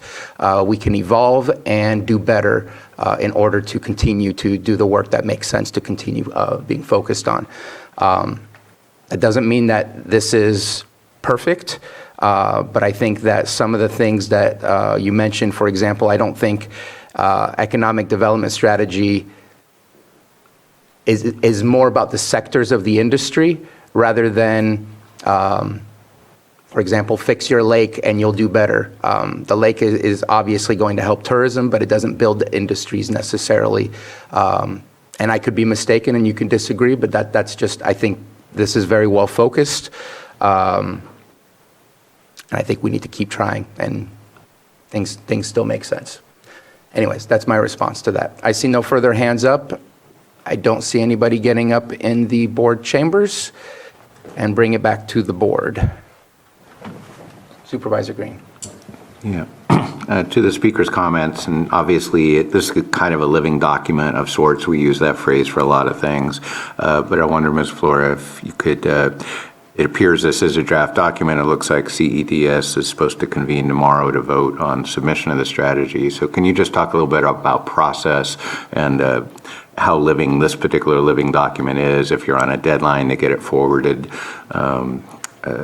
to EDA, et cetera. So because I think it's fair. You do want to incorporate comments. That's why we have a draft document. That's why you have public meetings, not just here, but it looks like both City of Clear Lake and City of Lakeport.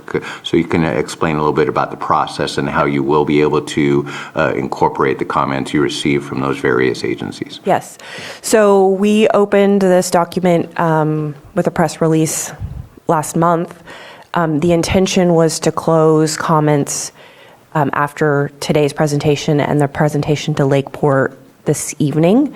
However, we are going to keep comments open because these public meetings are happening through the end of this week. We are not going to be voting tomorrow at the SEDS meeting to approve this particular draft. The SEDS committee will meet in September, the third Wednesday. I can't remember the date of that meeting off the top of my head, but during that meeting, the comments will have been incorporated and that finalized version will be approved by the committee. After that, we do have to submit the approved copy to EDA for approval and make sure that all of the required parts of the process were complete. And then once they approve it, then it's finalized for 5 years. The idea theoretically is after the conclusion of the fourth year, you start drafting the next version. What happened this time was there was a lapse. However, that's the intention is to finalize it and have it for 5 years. And then at the completion of that 5 years, we'll have a new one to replace it. And then final comment, I do appreciate the fact that you did reach out to the tribes in order to get the concepts of what projects they are working on. I do agree with my colleague of looking to diversify the committee and seeing if you can invite tribal leaders from those tribes to be a part of the committee to ensure that we are seeing this from every perspective. They're an important jurisdiction within Lake County and great partners to help us reach our goals economically and for other purposes as well. Just wanted to support that statement and leave you with that. And no further comments. This is just a presentation only, no motion or action needed. Thank you very much for your presentation and the work behind that, and to your team. Thank you. Thank you.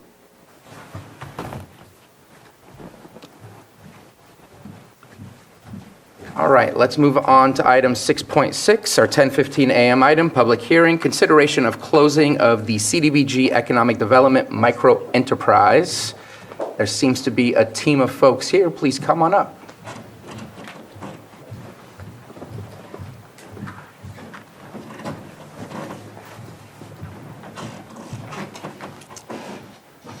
And it seems like Ms. Moreno is taking the lead on this.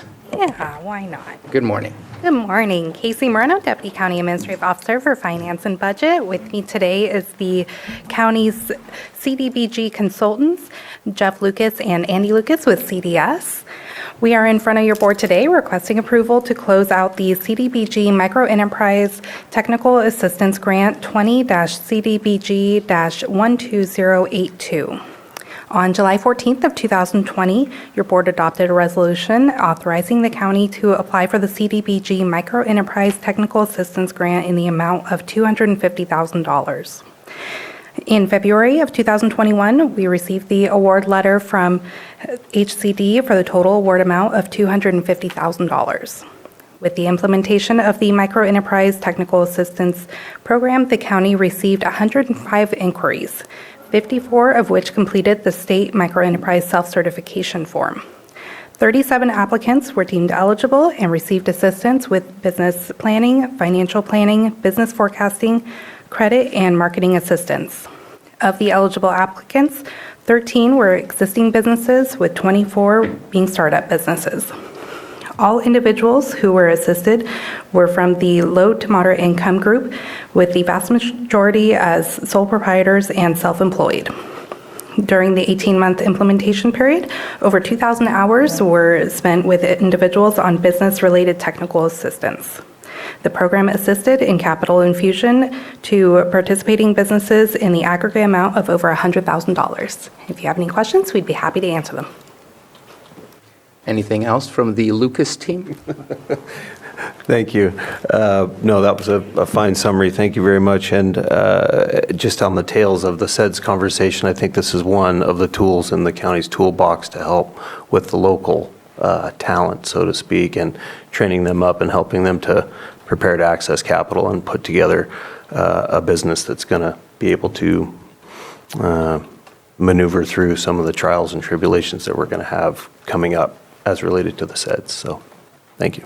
Thank you very much. Anything further? All right. Any questions or comments from board members?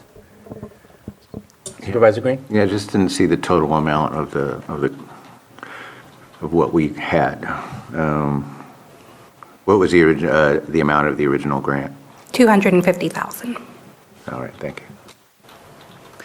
So I did have a question, and I appreciate that you provided that there was technical assistance, or the program provided assistance to 13 existing businesses and 24 startup businesses. That's great. I'm very much more interested in how are those businesses doing? How many of those startups are still there? How many of those existing businesses either flatline because there's a struggle and maybe flatlining is actually a positive, or actually had growth? Because it's great if we can touch 37 businesses, but if those 37 businesses either closed their doors or had to lay off employees, then it doesn't help me to understand the overall outcomes of the program. Would you happen to have any of those details, or can those details be provided at a later time? Yeah, the details can be provided at a later time, and the vast majority of these folks were sole proprietors. They either have a business concept or an idea for how to make a great pizza, but they don't have much of business acumen. A lot of folks that we talked to or that we worked with through the qualifications, they are hairdressers, they are nail technicians, they are a lot of sole proprietor type businesses, so they're providing those personal services. So the tracking of those types of businesses is difficult, but we do maintain contact. The individuals, once they are deemed eligible through the eligibility criteria, the income, they are eligible for services for 3 years. So as far as the program goes, if the county wishes to pursue the microenterprise, which is what the county has chosen to do, those folks can come back, and we have relationships with them through the program. So the idea is to either help them continue on in that aspect or pivot. Some of those folks have, gone to nail tech school from hairdressing school, as an example. So to answer your question, we do have relationships with those people, but it is difficult to track those types of businesses. Yeah, and I think it's difficult even if it's larger businesses as well. But it's still something I'm always interested in, is to knowing how did this help rather than we offered help. And then are you seeing, especially for the startup businesses, are you seeing more traditional type of work, or are you seeing more gig economy type of work being looked into, kind of like going to where your customers are? Like I even see food trucks as part of the gig economy, where you're going to your customers rather than having your brick and mortar store expecting customers to come find you. Are you seeing a change in the type of workforce or workplace that's being asked to get some help? Yes. The folks that we worked with traditionally have been, kind of a brick and mortar. So again, the instance of the beautician or the hairdresser. Now they're working to provide a little bit more mobile services. We had estheticians, sort of the same type of thing, where they work to go to the client as opposed to the client coming to them, and it helps with the overhead costs of a brick and mortar facility. So there is a bit of that shift towards a more mobile business concept, but it's slow. Yeah. I'll put your name out there. Yeah. Thank you very much. Thank you. If there's no further questions, I'm going to open it up for public comment. I see no movement in the chamber and no hands in the Zoom room. And very weird report, but it's what the report requests. So looking for a motion. Move to approve the closing of the CDBG Economic Development Micro Enterprise Grant. Second. We have a motion and a slow second. All in favor? Aye. Any opposed? Motion carries. All right, let's move on to our 1020 item, public hearing, consideration of closing of the CDBG Lake County Business Assistance Revolving Loan Fund. Ms. Mariah. Thank you. So we are in front of your board today requesting approval to close out the CDBG Business Assistance Revolving Loan Fund 20-CDBG CV-1-00106. On August 25th of 2020, your board adopted the resolution authorizing the county to apply for the CDBG Business Assistance Revolving Loan Fund in the amount of $202,859. In March of 2021, we received the award letter from HCD for a total award amount of $202,859. The funding was to support local for-profit businesses recovering from the effects of the COVID-19 pandemic. 2 loans were approved by the loan committee administered by CDS. Upper Lake Grocery received funds in the amount of $175,000 and allowed them to retain 8 jobs. The second was for AT Wanzer Grading and Excavating, who received funds in the amount of $210,000, of which $2,859 came from the first round, and the balance came from the CV2-3 grant, and that allowed them to retain 6 jobs. Thank you very much. Any comments or questions? I did have a curiosity question, very similar to my last one. Obviously, there was a lot of help that was needed during COVID. It was quite tumultuous during that time for businesses. Did those jobs continue to be held after the fact that these funds were utilized, or was it a temporary delay of losing those jobs? Those jobs are still in place, and the wages are above the average wage overall. And so both those businesses, so it's hard to say they would not be in business, but without this help, they probably would not still be in business here, and we probably would not have those jobs because there wasn't any other source of funds except for the program that the county set up to assist them to maintain. And the funds primarily went for working capital to cover the costs of expenses that were static while income went way down. So this program really had a good impact. And in a few months, we'll be back and talk a little bit more about the larger grant, the CV2 and 3 CDBG funds and that particular program. Also wanted to address a couple things back on the other grant that we just closed out. With that, we've already closed that item. I'm going to sneak this in.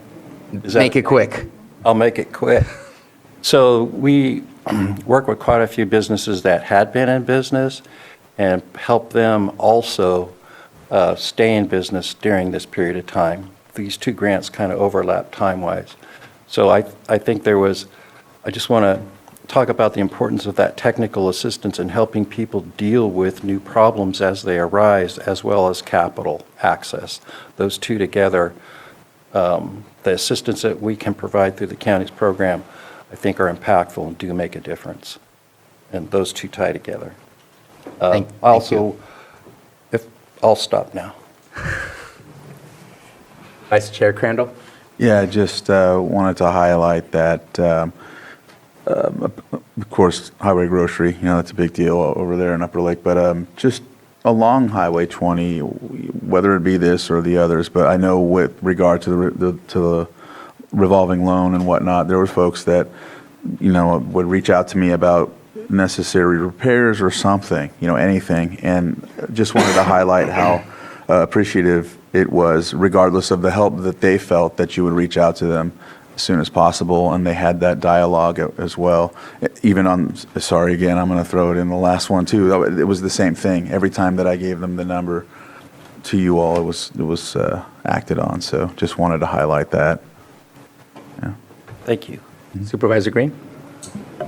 Yeah, pardon my ignorance of this, but the agenda item is to close out the loan fund, so I guess that kind of perked my ears up because it begs the question of whether the loans have been repaid, and the question is to whom it would go, because if we're here to close out the loan fund, I guess we would not be the payee of any repayments of the loan, so it's kind of a one-way loan thing, the way I'm reading it here. So if we're to close out the loan fund, I'm assuming all the funds have been dispersed, and to the extent any repayment is expected, it would not be to the loan fund itself. Can you clarify how a loan fund works and why we're closing it out absent any evidence of repayment? Are we expecting repayment? Should the loan fund go away, or just how is this puppy set up? So this action today is to close out the grant that originally funded this particular portion of our overall loan fund. And so it's a requirement of the grant. You open it, you have a standard agreement, you implement it, and then when you've exhausted the funds at a certain period of time, we have to close it out. That's part of this process. That's a little bit separate from the loan fund itself. These folks are continuing to repay the debt that they incurred with the county, and that money is coming back into the county's loan fund. There are other grants that have funded that particular revolving loan fund. So those funds are continuing to come in from these two, as well as other, other businesses. And so the fund itself still exists. We're just closing out this grant. So that money keeps coming in during the term, say it's 5 years, 7 years, 10 years, whatever the term of the loan to the business was. And that money comes back into the county to reuse for other CDBG eligible activities like additional low interest loans or technical assistance programs. So just, it may be semantics, but the agenda item might have been titled, we're closing out the grant, we're not closing out the actual loan fund. And so the recommended action that includes the word grant would be accurate if we made such a motion? Because it's called the loan fund grant, but we're not Yeah. closing out the loan. Exactly. All right, so I just want to highlight for my own education that the subject line of the agenda and the recommended action have one little word of difference, and we're here today to discuss closing out the grant. Thank you for that clarification. If there's nothing further, I believe I've opened it up for the public. Maybe not. Let me just do that again. I'm getting a no. And so anyone wish to speak on this item, please raise your hand or come up to the mic. And seeing none, I'll bring it back to the board for action. And thank you very much for that explanation. That gives me a good idea of the success of the program. And so thank you very much. I'm looking for action. Move to approve the closing of the CDBG Lake County Business Assistance Revolving Loan Fund grant. Second. We have a motion and a second. All in favor? Aye. Any opposed? Motion carries. All right, we're going to take a quick break. We will reconvene at 11:10, and we will continue on our agenda. All right, welcome back. We will continue where we left off. We are now on item 7.3. If our behavioral health team can come up, I'll go ahead and read the item. Consideration of resolution authorizing the behavioral health director to sign the standard agreement and contractor certification clause between the County of Lake and the California Department of Healthcare Services for provision of substance use disorder treatment organized delivery system services under the 1115 Medicaid demonstration waiver. Director Jones, good morning. Good morning. Thank you, Mr. Chair, Board. It's a pleasure to be in front of you this morning. I am joined by my colleague, Program Manager of Substance Use Disorder Treatment Services, Ms. Amber Westfall, and we are beyond thrilled to finally bring forward this resolution for the standard agreement of entrance into the DMC, the Drug Medi-Cal Organized Delivery System. We've actually already gone live, which is how it often goes, but we went live July 1st. It was a Herculean effort, mostly commissioned by Amber Westfall. She really put all of the work into it. Of course, we still have a long ways to go. This is the first leg of a multi-year journey. We do not presently have all levels of care needed for a beneficiary as required by the DMC ODS in our county. So we're going to work diligently over the next year to hopefully bring those services within our county borders, ideally. But if, we also use out-of-network providers. So again, really just a chance to celebrate the work, particularly of Amber and our department, in bringing forward a much expanded benefit package for substance use disorder treatment services. Thank you very much. Ms. Westphal, would you like to add anything to that? Can you hear me? Yeah. Okay. No, I have nothing to add. I think Elise summarized everything quite well. No. She's basically right on the microphone. It's being temporary. There you go. Did I light it up? Aha. There you go. Okay. Thank you. I have nothing to add. Elise summarized the purpose of the contract quite well. What I can say is there are, in terms of enhanced Medi-Cal benefits to Lake County residents, there are services that are considered mandatory and others that are considered optional. And when Director Jones speaks of we are lacking 2 mandatory benefits, she is referring specifically to youth residential services and withdrawal management services, but we are working diligently to expand those services and expand our network of care. Thank you very much. I'm wondering if, just briefly, if you can explain the 65% pass-through. How does that work? And yeah, if you can just provide an explanation for that. Yeah, I'd be happy to just give a high-level overview of the finances associated with DMC ODS. Trying to figure out where to start, which is it's a long story. So, as you're aware, specialty mental health services are, we pay for beds for certain levels of care. Actually, we have a contract here coming up to talk about that, right? And those bed placements, and not all bed placements are funded out of Medi-Cal. We use other funding sources, and then the bulk of it is fee for service. And services are billed by provider type. So doctors bill a certain rate, nurse practitioners bill a certain rate, licensed practitioners of the healing arts, and so on, all have a rate regardless of the type of service, but they have a menu of services that any one of those positions may offer. So similarly, Drug Medi-Cal and the organized delivery system has a model whereby we pay for beds. However, we do have a reimbursement rate, a bundled reimbursement rate from Medi-Cal. Unfortunately, in full transparency, the Medi-Cal reimbursement rate does not cover the day bed rate or the cost of doing business. That's a state issue that's being actually lifted up. We had the privilege and opportunity of attending a statewide conference last week about this, and this was globally reflected as an issue. Even the president of ASAM recognizes that the rate of reimbursement for those bed days is not enough to meet demand.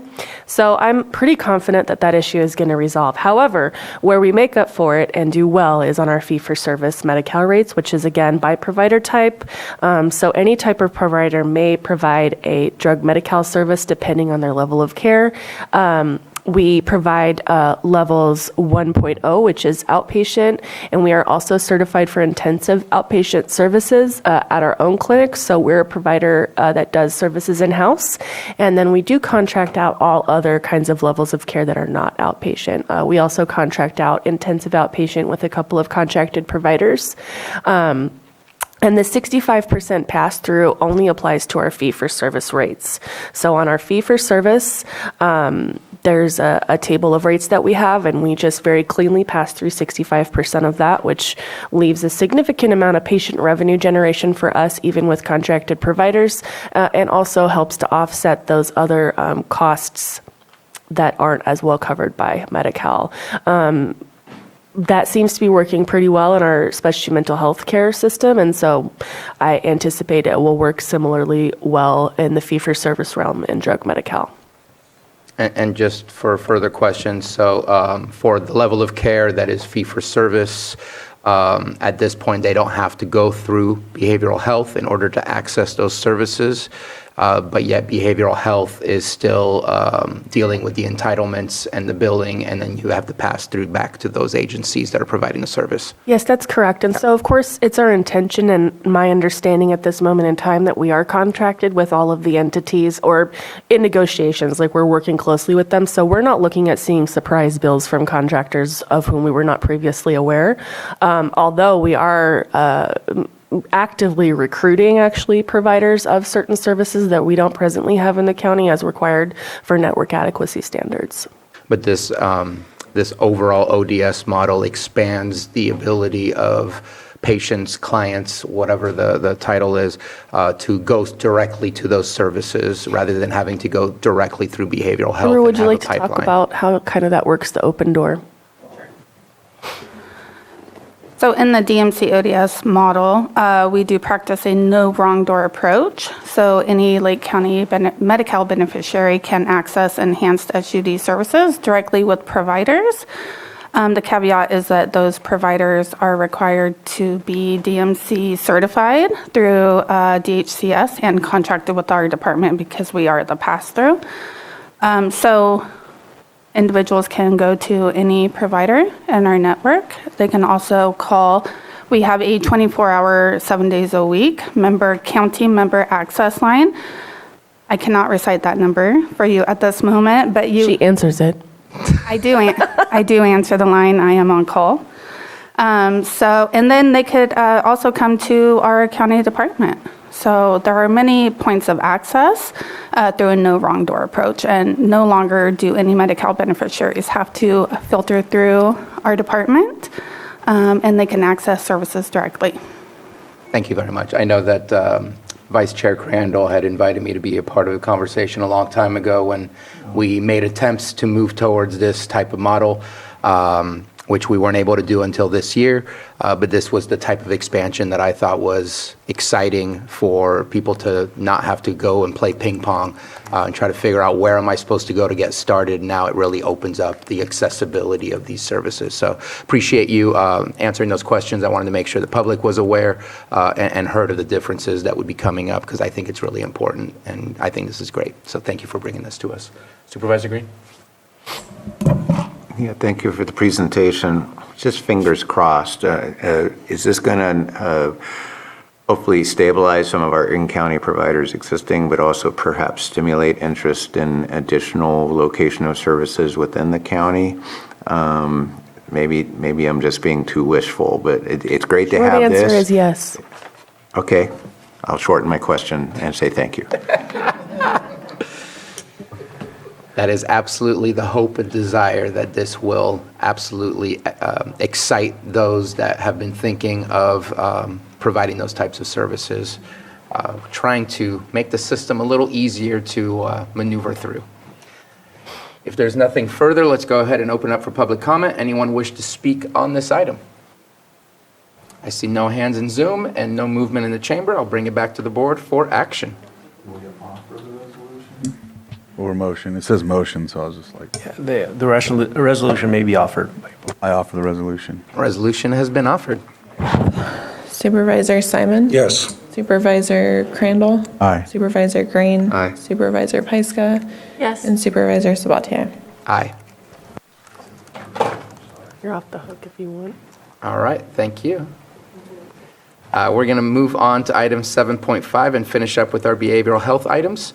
Consideration of amendment number 2 to the agreement between County of Lake and Crestwood Behavioral Health for adult residential support services and specialty mental health services in the amount of $3,720,000 for fiscal years 22-23, 23-24, and 24-25. Director Jones. Thank you so much, Mr. Chair. Your board may recall that this had been presented in a previous agenda and was not approved appropriately. I believe so because there were concerns about what the amendment was asking, which was an increase above what had been previously negotiated, which is a fact. There are within the agenda packet on Granicus several items. One is an analysis of the actual impact this would have fiscally, the rate increase on our current utilization. So it amounts to about an $80,000 increase estimate. Because some facilities went down in their costs, some went up. Overall, it was a net increase of above, again, that 3.5%. It is very tricky in this space. I'm very mindful of runaway costs. Across the board, things are getting more expensive, and it's important to remember that these facilities are not only providing behavioral health services, but they're housing and feeding all of these individuals, and so the costs of that has not gone down. It's also true that the workforce remains incredibly competitive. You think about the fact that in a fee-for-service bundle, our doctors are we're able to draw down a lot of revenue for those services. And so medical services in particular, finding registered nurses and other providers to provide these services is just gotten a lot more expensive. And of course, in the shadow or the looming, I don't want to say threat of SB 525, which is the minimum wage for healthcare, which standardizes the minimum wage in all healthcare facilities to $25 an hour, those are going to continue to go up. And so Crestwood, trying to be a competitive business, trying to staff and meet their needs, definitely has seen an increase in their costs. And so they humbly submit, and I'm here to affirm that it's not ideal, and yet it feels relatively reasonable. Thank you for your presentation. Any comments or questions regarding this item? So just want to say that I appreciate Director Jones being available to discuss this item. I had some grave concerns in how we are being, maybe not treated is the right word, but to see such a change on a 3-year contract, I understand that you're moving towards a single-year contract. It just feels, what's the purpose of signing a long-term contract if it could just change and we have no choice whatsoever? I think some of the reasons provided to us as for the why there's a rate increase is faulty. There is no state mandate to increase at this moment. It might be postponed all the way to January 1st. If they had already given their clinicians or nursing staff a raise, then just tell us they already got a raise. But don't use the state as a reason why we should be paying more when the state has not put that into effect. Right now, it's on hold until October 15th. If by October 15th they don't see a 3% revenue increase compared to what they are projecting, then it will be held back until January, which means 6 months of this would not be impacted if that was the case. And then we had an agreement of no more than 3.5% increase originally. And now at the very bottom of these rates, it says that they hold the right to increase it by 10%. I'm still upset about it. I'm not happy with it. But I'm going to go back to Director Jones. I appreciate the conversation. There is a need, obviously, between a rock and a hard place here, between being upset and between providing a service that is needed for the community members that need this type of service. But this is not sustainable. I know you brought up last time that there's no more limits on what we can spend as a county on these things, and that scares me. What does that mean? I mean, I don't know. We got to provide the services, but sustainability is also a part of anything that we do. So today I'll be saying yes. I just needed to express my frustration with this contract, because I'd like to have something a little bit more binding than what this is, because this was just change it, sign it, you don't have a choice. And I don't like that, so I had to express that. If there's nothing further from the board, open up for public comment. Anyone wish to speak on this item? I see no hands up in Zoom and no one moving in the chamber, so I'll bring it back to the board for action. Appreciate the chair's comments and diligence on this, and I certainly agree with those concerns. I move to approve amendment number 2 to the agreement between County of Lake and Crestwood Behavioral Health for adult residential support services and specialty mental health services in the amount of $3,720,000 for fiscal years 2022-23, 23-24, and 24-25, and authorize the chair to sign. Second. We have a motion and a second. All in favor? Aye. Any opposed? Motion carries. Move on to item 7.6, consideration of agreement between County of Lake and Environmental Alternatives Incorporated, DBA EA Family Services for specialty mental health services in the amount of $250,000 for fiscal year 24-25. Director Jones. Thank you, Mr. Chair. Your board has previously seen contracts of this type come before you. It is a result of recent legislation that was passed that requires us to contract with short-term residential treatment facilities for the placement of foster youth. And now the county where the child was removed, the county of origin, must maintain the fiscal responsibility for those children. The law had previously stated that when you transfer a child out of county, that county that receives them holds it. They've gone back on that, which is fine. So these are fee-for-services, which is our favorite kind of contract in behavioral health. It is not a bed day rate. They provide services in addition, fee-for-services in addition to the milieu. And child welfare is responsible for payment of the actual bed. Thank you very much. Any comments or questions on this? And I apologize, I didn't email you on this, just a question that came to mind. I know that COVID really impacted behaviors in our school settings. These are youth from schools. That's where most of the, if not all of the referrals are coming from, is through LCOE or the school system. Are we seeing an increase or a decrease or stagnant? I believe we're seeing an increase across all levels of care, actually. That would have been my presumption as well. So thank you very much for that. That's unfortunate. Supervisor Green? This is only for foster kiddos then? That's correct.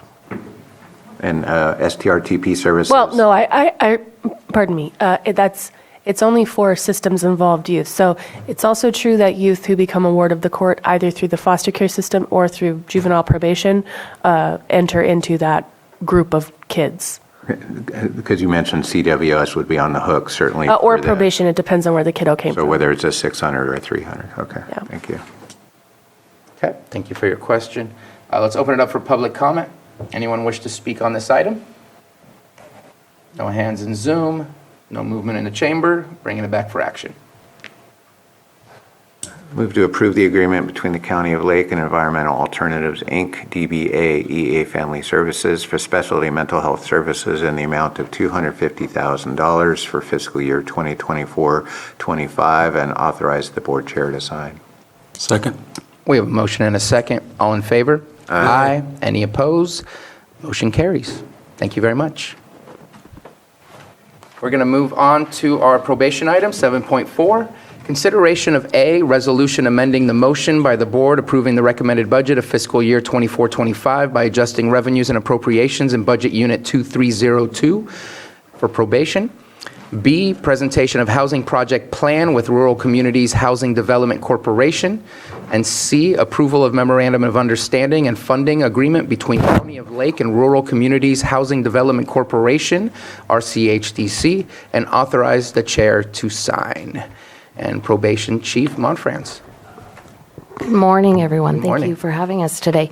I have with me Dan McIntyre from the Rural Communities Housing Development Corporation. Our first item it's a three-part request today. Our first item is requesting a resolution to, well, let me start from the beginning. The Community Corrections Partnership in October at our October meeting authorized probation to move forward with developing a housing for justice-involved individuals to deal with our large amount of our population that are homeless. We see about a 30% amount of the people we deal with that are identified in some form of homelessness. And so at the CCP meeting, they allocated $5 million for this expense. That amount has not been added to the probation department budget because we were still determining if the project was feasible and what type of project we would do. So we did a request for proposal in the spring of this year, and now we're ready to move forward. So we're asking for a resolution where the $5 million would go from the CCP fund into the probation budget as a revenue and an appropriation. So that's the first request. Can you bring up the PowerPoint, please? I have a quick question, Wendy. Sure. Is that 30% homeless? Are they getting picked up on the pit count? We're doing everything we can to make sure they are. I don't think the numbers quite show that in our last pit count numbers, but our probation staff highly participate in the pit count and do what we can to get the accurate count. In fact, I would say you're a great contributor to the COC as a whole, so appreciate you. always having you there. Thank you. It's too much color in it.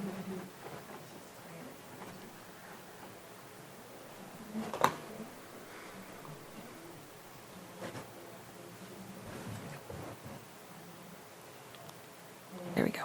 Okay. Okay, so now we want to talk about the housing project that was chosen from the RFP. Is it going? There we go.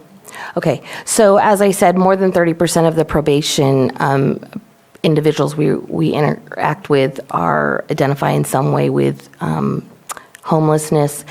And we did the RFP for the project in January, where three vendors came forward with proposals on justice-involved housing.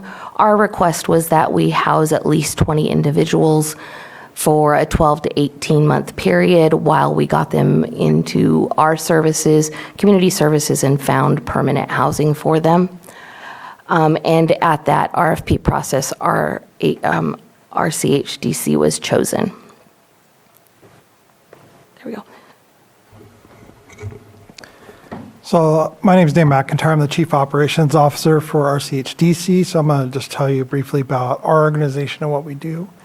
We're a nonprofit housing development and property management company. We were founded in 1975 as a spinoff of NCO in Mendocino County. Our mission is to provide affordable and decent housing to individuals with a low to moderate income. So we do that from Lake Mendocino all the way up to the Oregon border. We provide and develop special needs housing and probation housing, such as we're proposing here.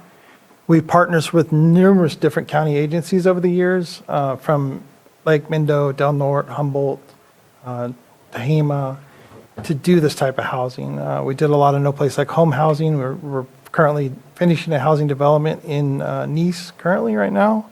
We've also done and developed 66 affordable, self-help build houses in Lake County over the years, some in Upper Lake and some in South County. And we continue to develop, and we're working with Wendy on this proposal.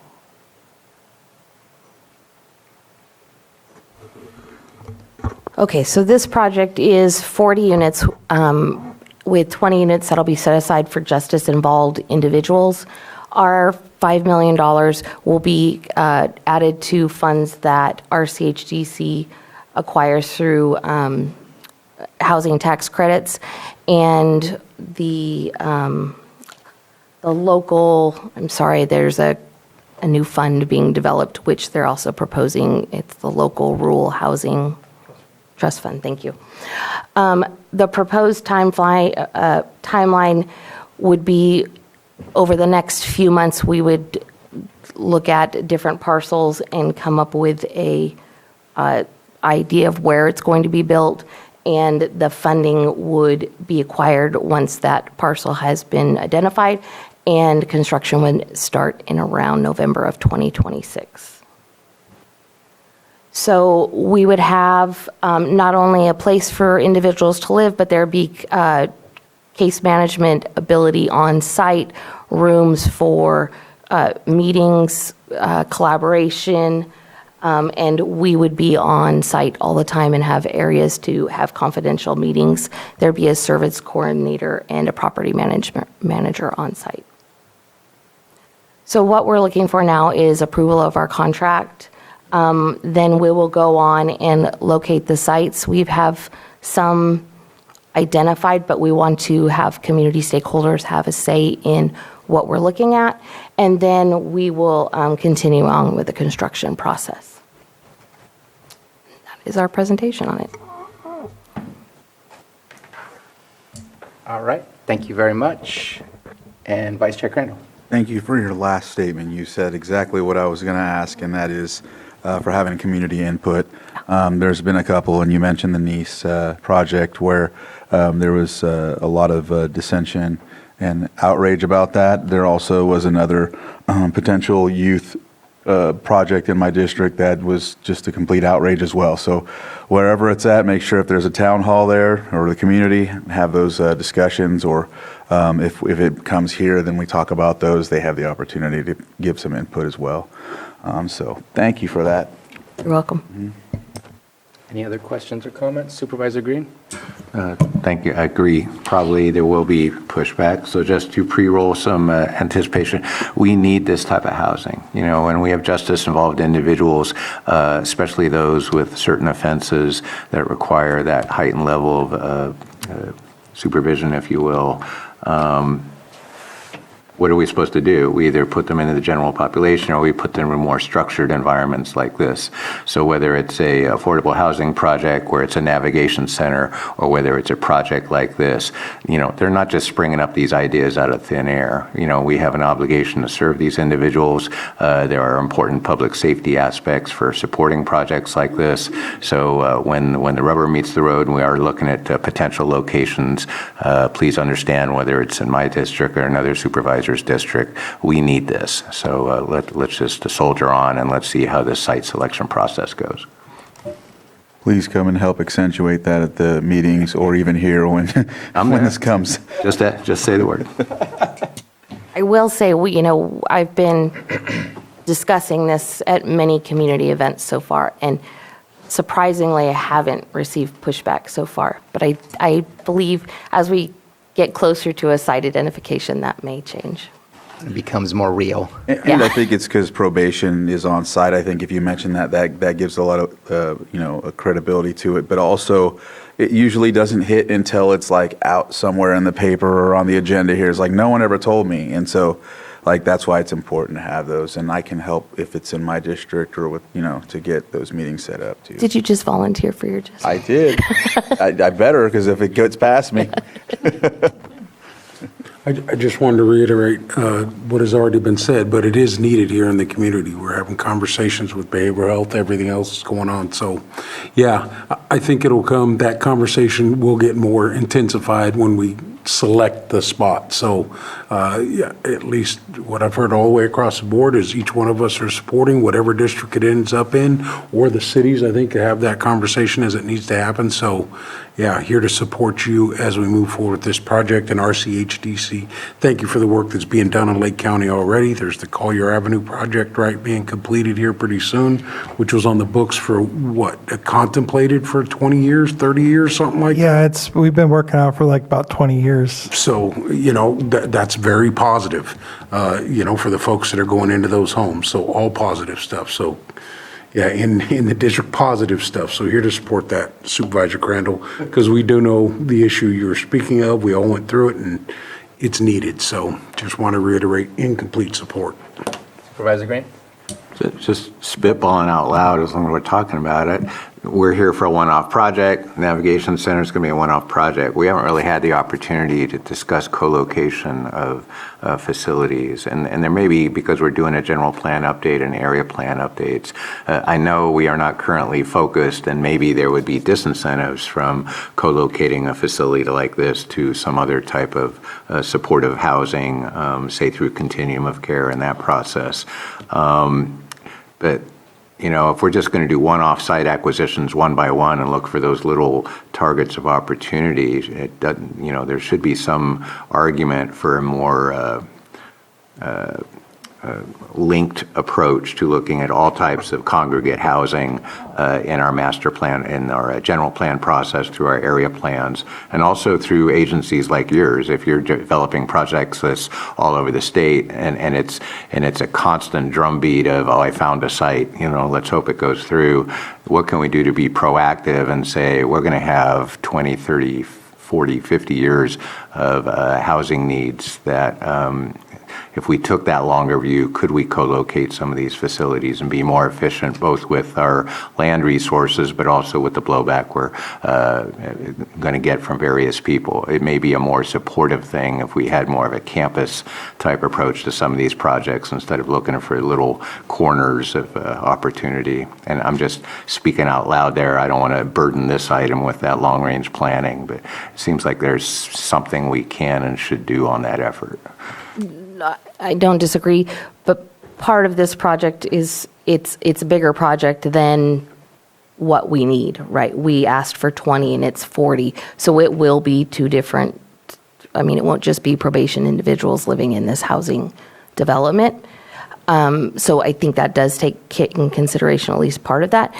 Also, we want to locate sites that are close to the services that probation, behavioral health, social services already provides, so that they can be close to resources. And so some of the ones that we've identified are very close to locations that we already use. So I think that will also help with some of that. And I believe, so there's 20 for probation individuals that have insecure housing needs, and the rest is 30% of median income or something like that, I believe was the criteria. Am I correct on that? Well, thank you for the question, Chair. There's going to be a variety of income limits there. The majority of the individuals coming out from probation are going to fall in that 30% category just simply by, being incarcerated for some time.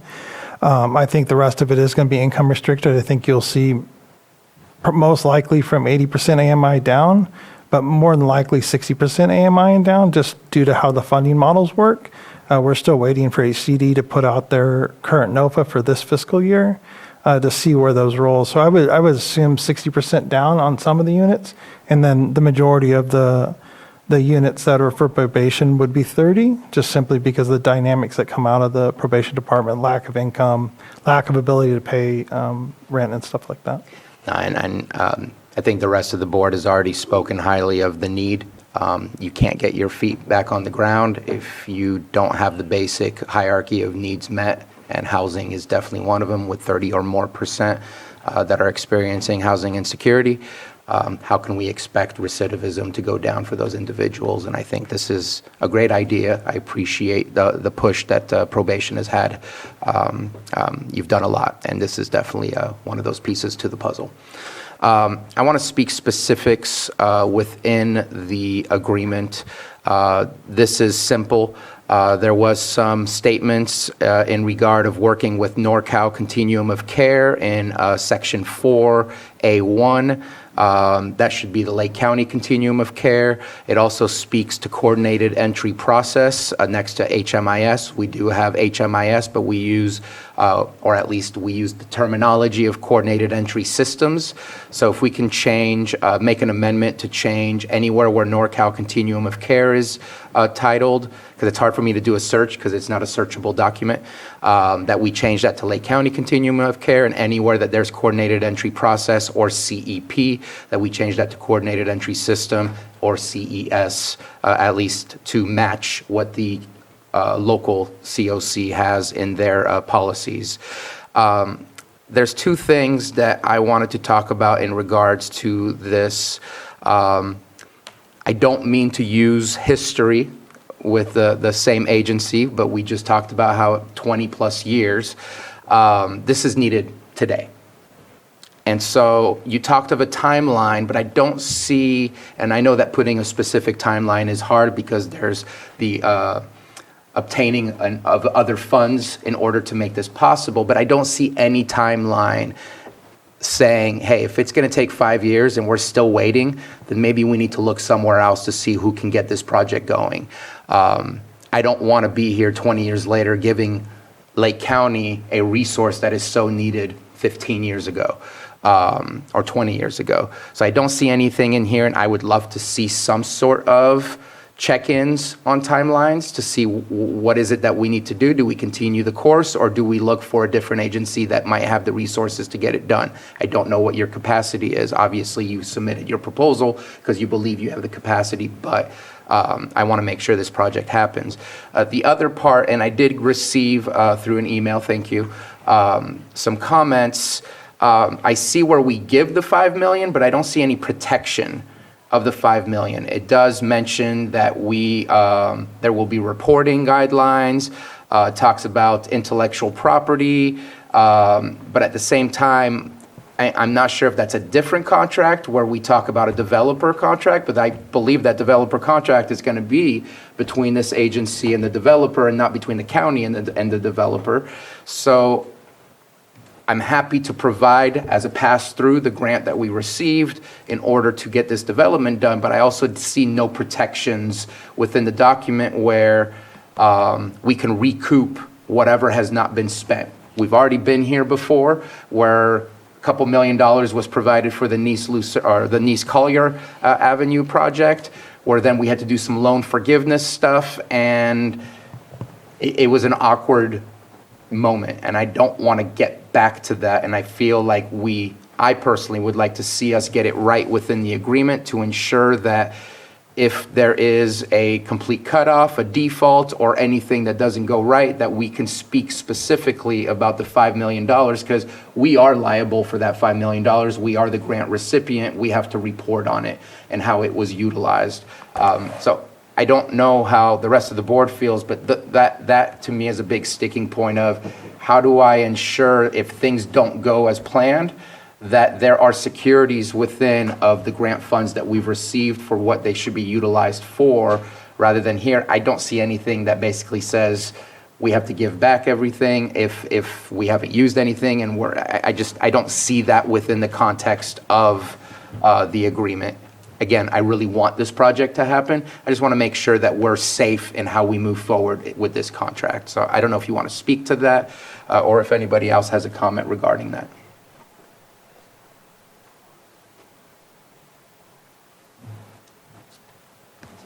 Yeah, so I want to touch on the 20-year deal real quickly. Unfortunately, the first phase of Collier was hit with the 2008 housing collapse and the collapse of the fiscal markets, which almost took us out as an organization completely. So we do respect the issues surrounding that and the timeline of getting that project completed. So I respect that in this contract. In this contract, I know we agreed to a pretty, and I think legal counsel can speak to this for the county, we agreed to a pretty open termination clause in the contract. And I can't speak directly to whether or not it was worded to where we would return the funds and any other work product that was paid for with those funds, such as NEPA studies or CEQA studies, whatever would be needed for those types of projects to solve those issues, Chair Sabate, that we had previously with Collier. So I can't speak to that. I did not do the legal review myself. Our legal counsel worked with county legal counsel, but we'd be willing to change that wording to satisfy the board's concerns.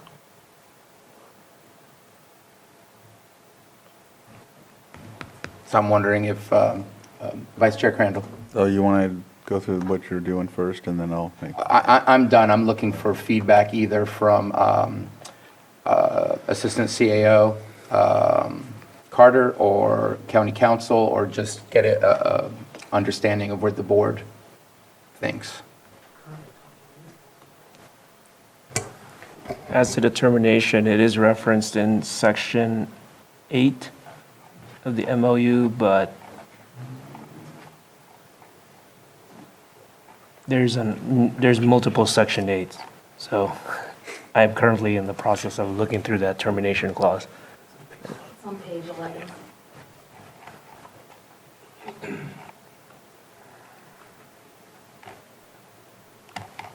So I'll just ask, I don't see it highlighted anywhere, but is this strictly going to be sought out for unincorporated areas, or is incorporated areas also considered in this process? We're considering every area that could qualify for the funding sources that are available. I think the largest thing we're seeing now is that as we're going through this, HCD changes their rules, tax credits change their rules, and a lot of other funding sources that pop up for shovel-ready projects. And the way this agreement's working, it lets us have that shovel-ready project. So it's not just unincorporated, it could be incorporated, it could be in the city of Clear Lake, city of Lakeport, or anywhere within the county that meets those somewhat strict requirements to leverage this public funding that's been given. Thanks.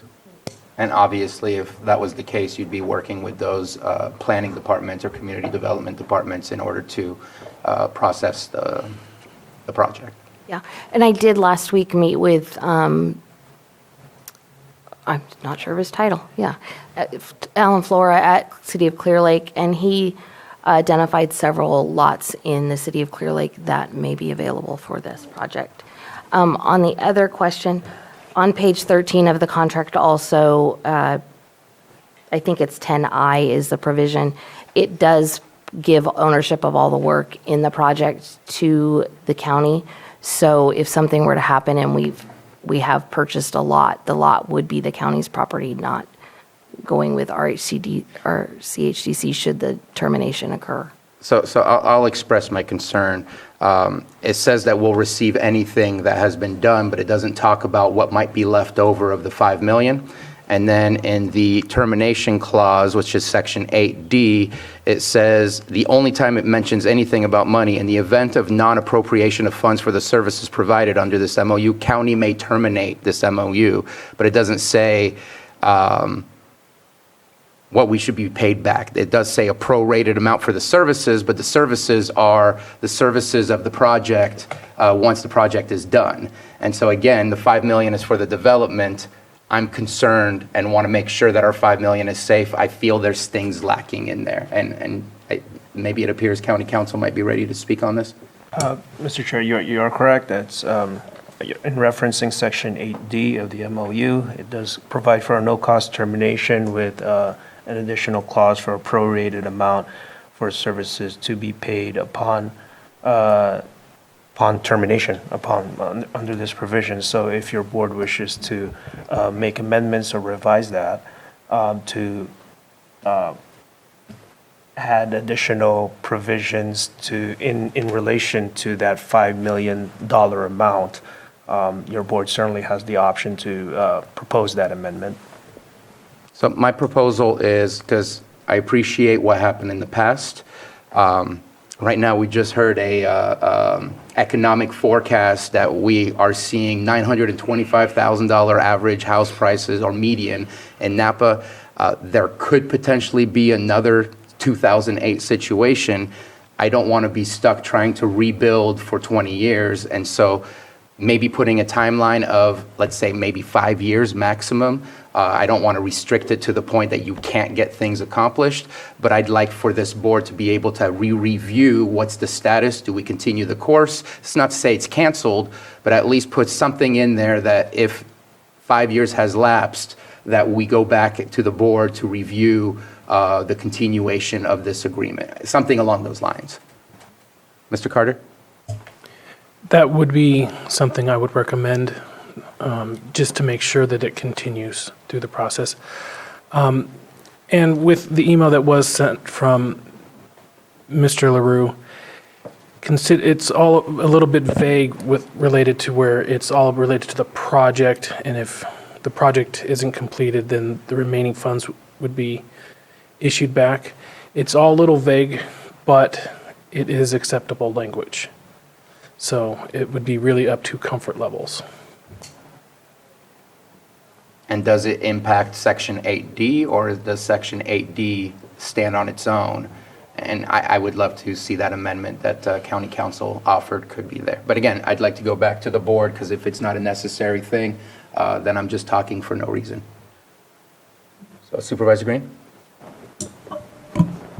I would never accuse you of talking for no reason, if only to avoid pointing fingers at myself. If there's clarification, I would rather we not do it on the fly. If the attorneys for the parties want to meet and confer and hammer something out. Vagueness aside, I think Assistant CAO Carter's said, yeah, we can probably do this. I just wanted to speak mainly in support of the housekeeping changes you recommended as far as the references to Lake County COC and HMIS CES to be changed throughout the document. I think those housekeeping changes make perfect sense, and I'll wait to hear from the rest of the board whether they think anything stronger needs to go in that termination or performance clause. Yeah. agreeing with what Michael Green just said on the other two, I agree with the 5-year update or look back, bringing it to the board. I think that keeps everybody on track, as far as that goes. So that's what I'm willing to agree with, adding that into the agreement for sure. And then the other suggestions that you had made to continual care and HMSI. We're learning all those new terms as we're trying to get HCD money, every organization. And you're right, they change the rules all the time. So anyway, but I would agree with keeping it on track for the 5-year, at least the 5-year, bringing it back.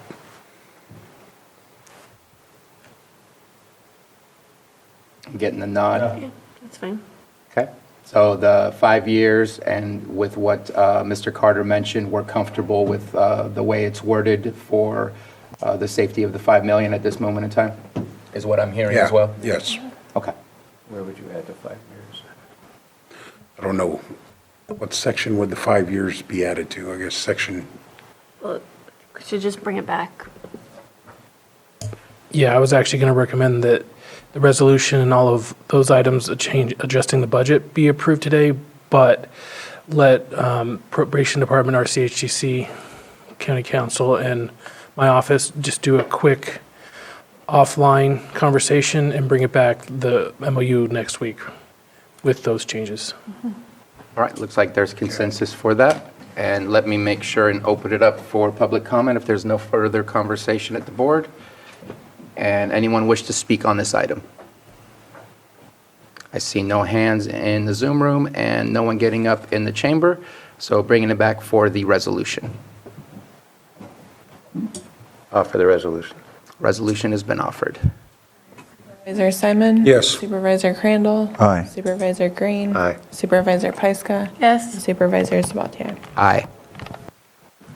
All right, and we will take up item C at a later time when this comes back, and appreciate the conversation. And again, thank you for bringing this project to light. Thank you. And that concludes everything except for our weekly calendars.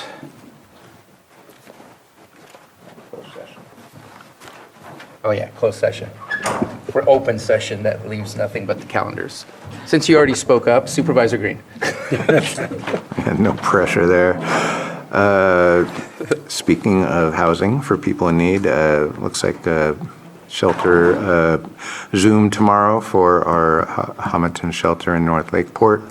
Also tomorrow afternoon, let me see, I believe it's from 5 to 8 p.m. at Clear Lake State Park. They are having a drop-in workshop at the Visitor Center, so if you haven't been to Clear Lake State Park recently, they are doing a general plan update of their own, similar to our general plan and area plan updates. So if you love Clear Lake State Park, or you just want an excuse to drive in and actually get to the Visitor Center without paying a fee, tomorrow would be a great time to do that from 5 to 8, see what they're up to out there. And I have something on Friday that doesn't appear to be relevant. And then next Monday, Scotts Valley Community Advisory Council. I did want to mention I went to a Big Valley Advisory Council meeting last week, and it was very well attended, and I thought their process worked in a good way. And speaking of last week, big shout out to Water Resources again. The Clear Lake Integrated Science Symposium was 2 days of data-driven goodness, and also lots of networking opportunities. And of course, Friday evening we saw the debut of the movie Big Lake, Big Science, and the Science Slam. And it was a really well attended, really well organized event. And I just want to do a shout out, not just to Water Resources for all their hard work, but for all the partner agencies that came together. Good times. Thank you very much. Supervisor Simon? Board meeting today, finishing up. Tomorrow there is a debate in my district for District 1 down at the Lower Lake Action Committee Group. We'll be attending that in the evening. 6 p.m.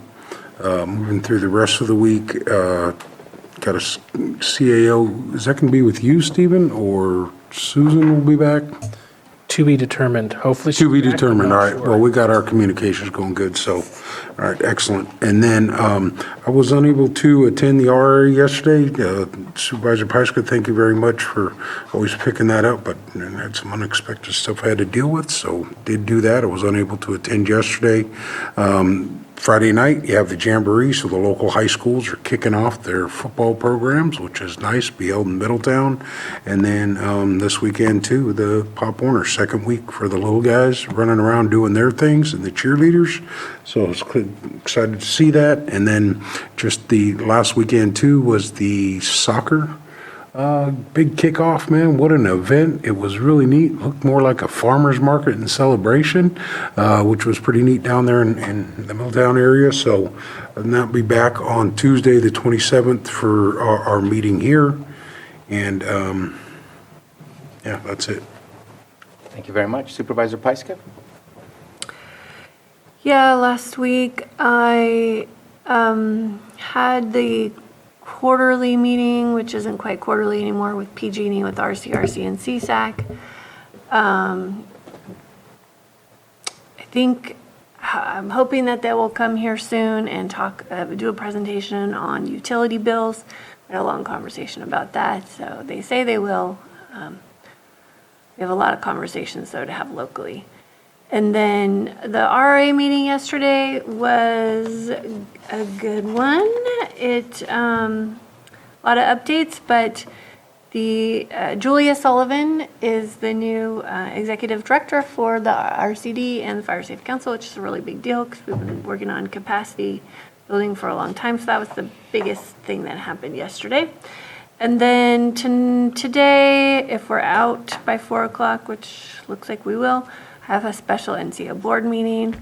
And then tomorrow, there's another NCO board meeting, which I don't know if I can really make that. That's 4 hours in the afternoon. And I think I have another 1 o'clock for the biomass project.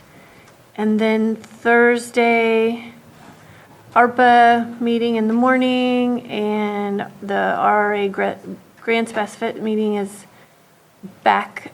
And Friday, Resilient Hub Work Group, Tree Mortality, and meeting with a constituent. And Saturday is the Blackberry Cobbler Festival.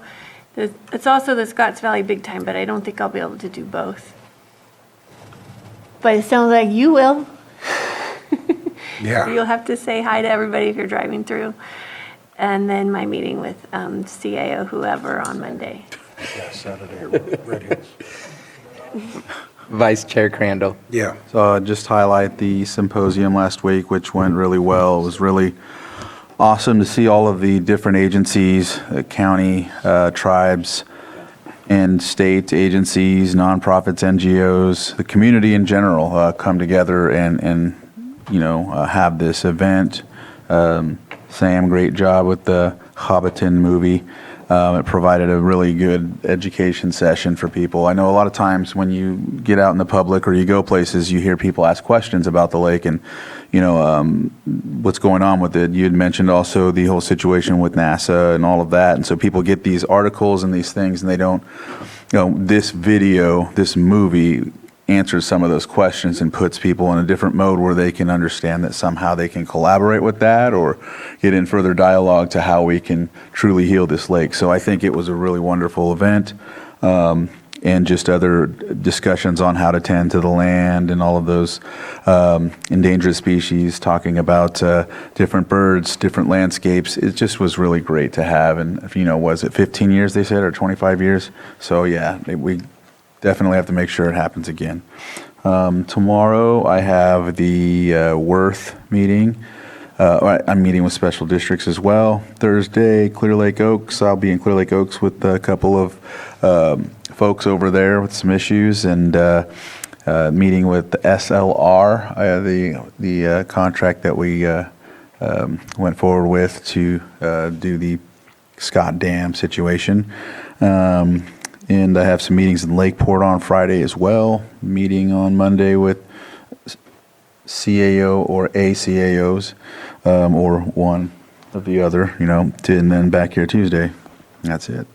All right, thank you.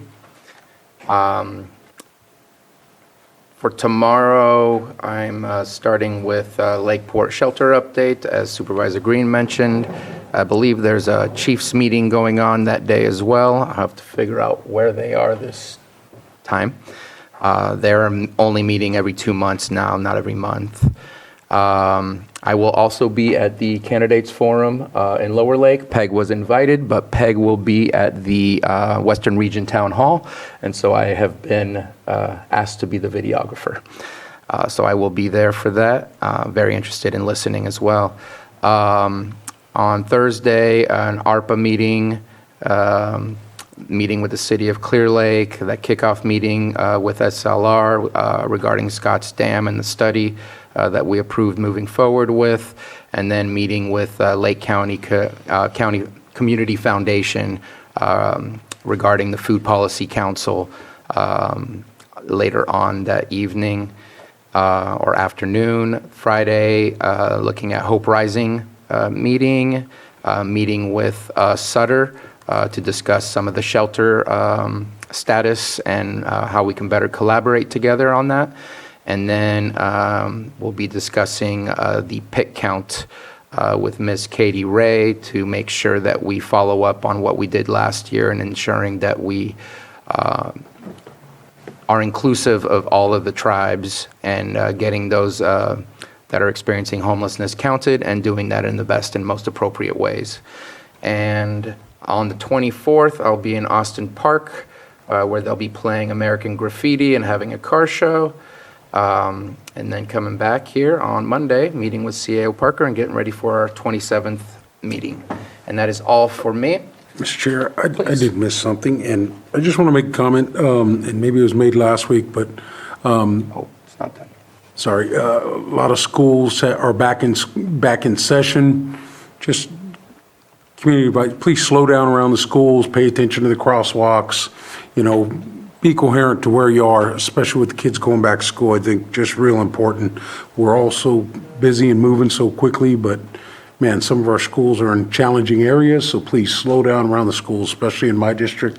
Seems like we built them on the road. We got a lot of work to do, but just be aware of where you are, what time it is a day, not only in the morning, but in the afternoons when you're going home. Just wanted to kind of do a public announcement. And then forgot to announce that I will be meeting with our new representative, Matt Barnes from UCCE, and the leadership and HERC beneficial burning and land stewardship candidate on Friday, and do a little tour. So I forgot to mention that. And just to add to your comment about the schools, I think that a couple of our school districts are in the midst of construction as well, which adds to some of the situations of drop-off and pickup. That makes things a little bit more difficult. I know that I've been going to Lower Lake High School every day, and it's a new way of dropping off that I've never experienced before. So leave early and make sure you have time. There is one. If I can add on to that, not just the fur ball at the schools, but school buses. When those flashing red lights are there, it is not an invitation to speed around them. And I know that's a perennial problem here in Lakeport. So please, if you see a school bus and they're out there with the little crossing sign, or you see the flashing red lights, that still means something. So please observe that. You mean stop means stop? I just wanted to make sure that the rest of the board was aware that next week on the 28th, 29th, it's Thursday, right? Or is it Wednesday? Wednesday the 28th. I'm so sorry, because Thursday's the board of directors meeting. CSAC has asked to come and visit Lake County. So Bruce Gibson, who is the current president of CSAC from San Luis Obispo, is going to be coming up with Chastity. I don't know if there will be other staff. I've been working with admin staff to organize an agenda, and I've invited Supervisor Paiska to be a part of it, as she is a representative of Lake County at CSAC.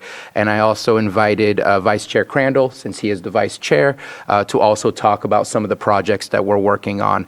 I think next week I will bring and let everybody know what our, not agenda, but what topics we'll be touching on. We're going to finalize that. We're probably pretty close to completely done.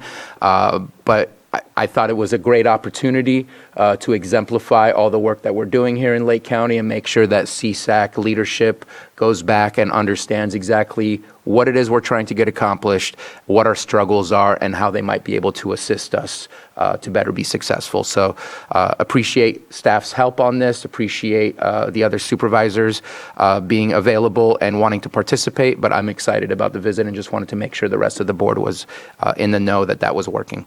That was being put in place.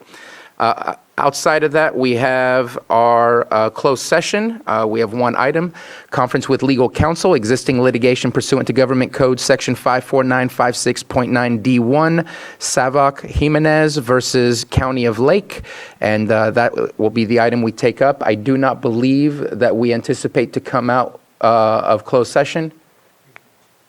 There's a possibility. There's a possibility? Okay. So if you want to wait for us to be done with closed session, please hang on and we'll be back. But we are going to closed session for that item now. Thank you very much for joining us today. All right, we've come out of closed session. Vice Chair, any action taken on 8.1? Yes, Mr. Chair. Move to approve the settlement of Savok Jimenez versus County of Lake et al. In the amount of $14,000. Second. We have a motion and a second. All in favor? Aye. Any opposed? Motion carries. Thank you very much. That concludes our meeting.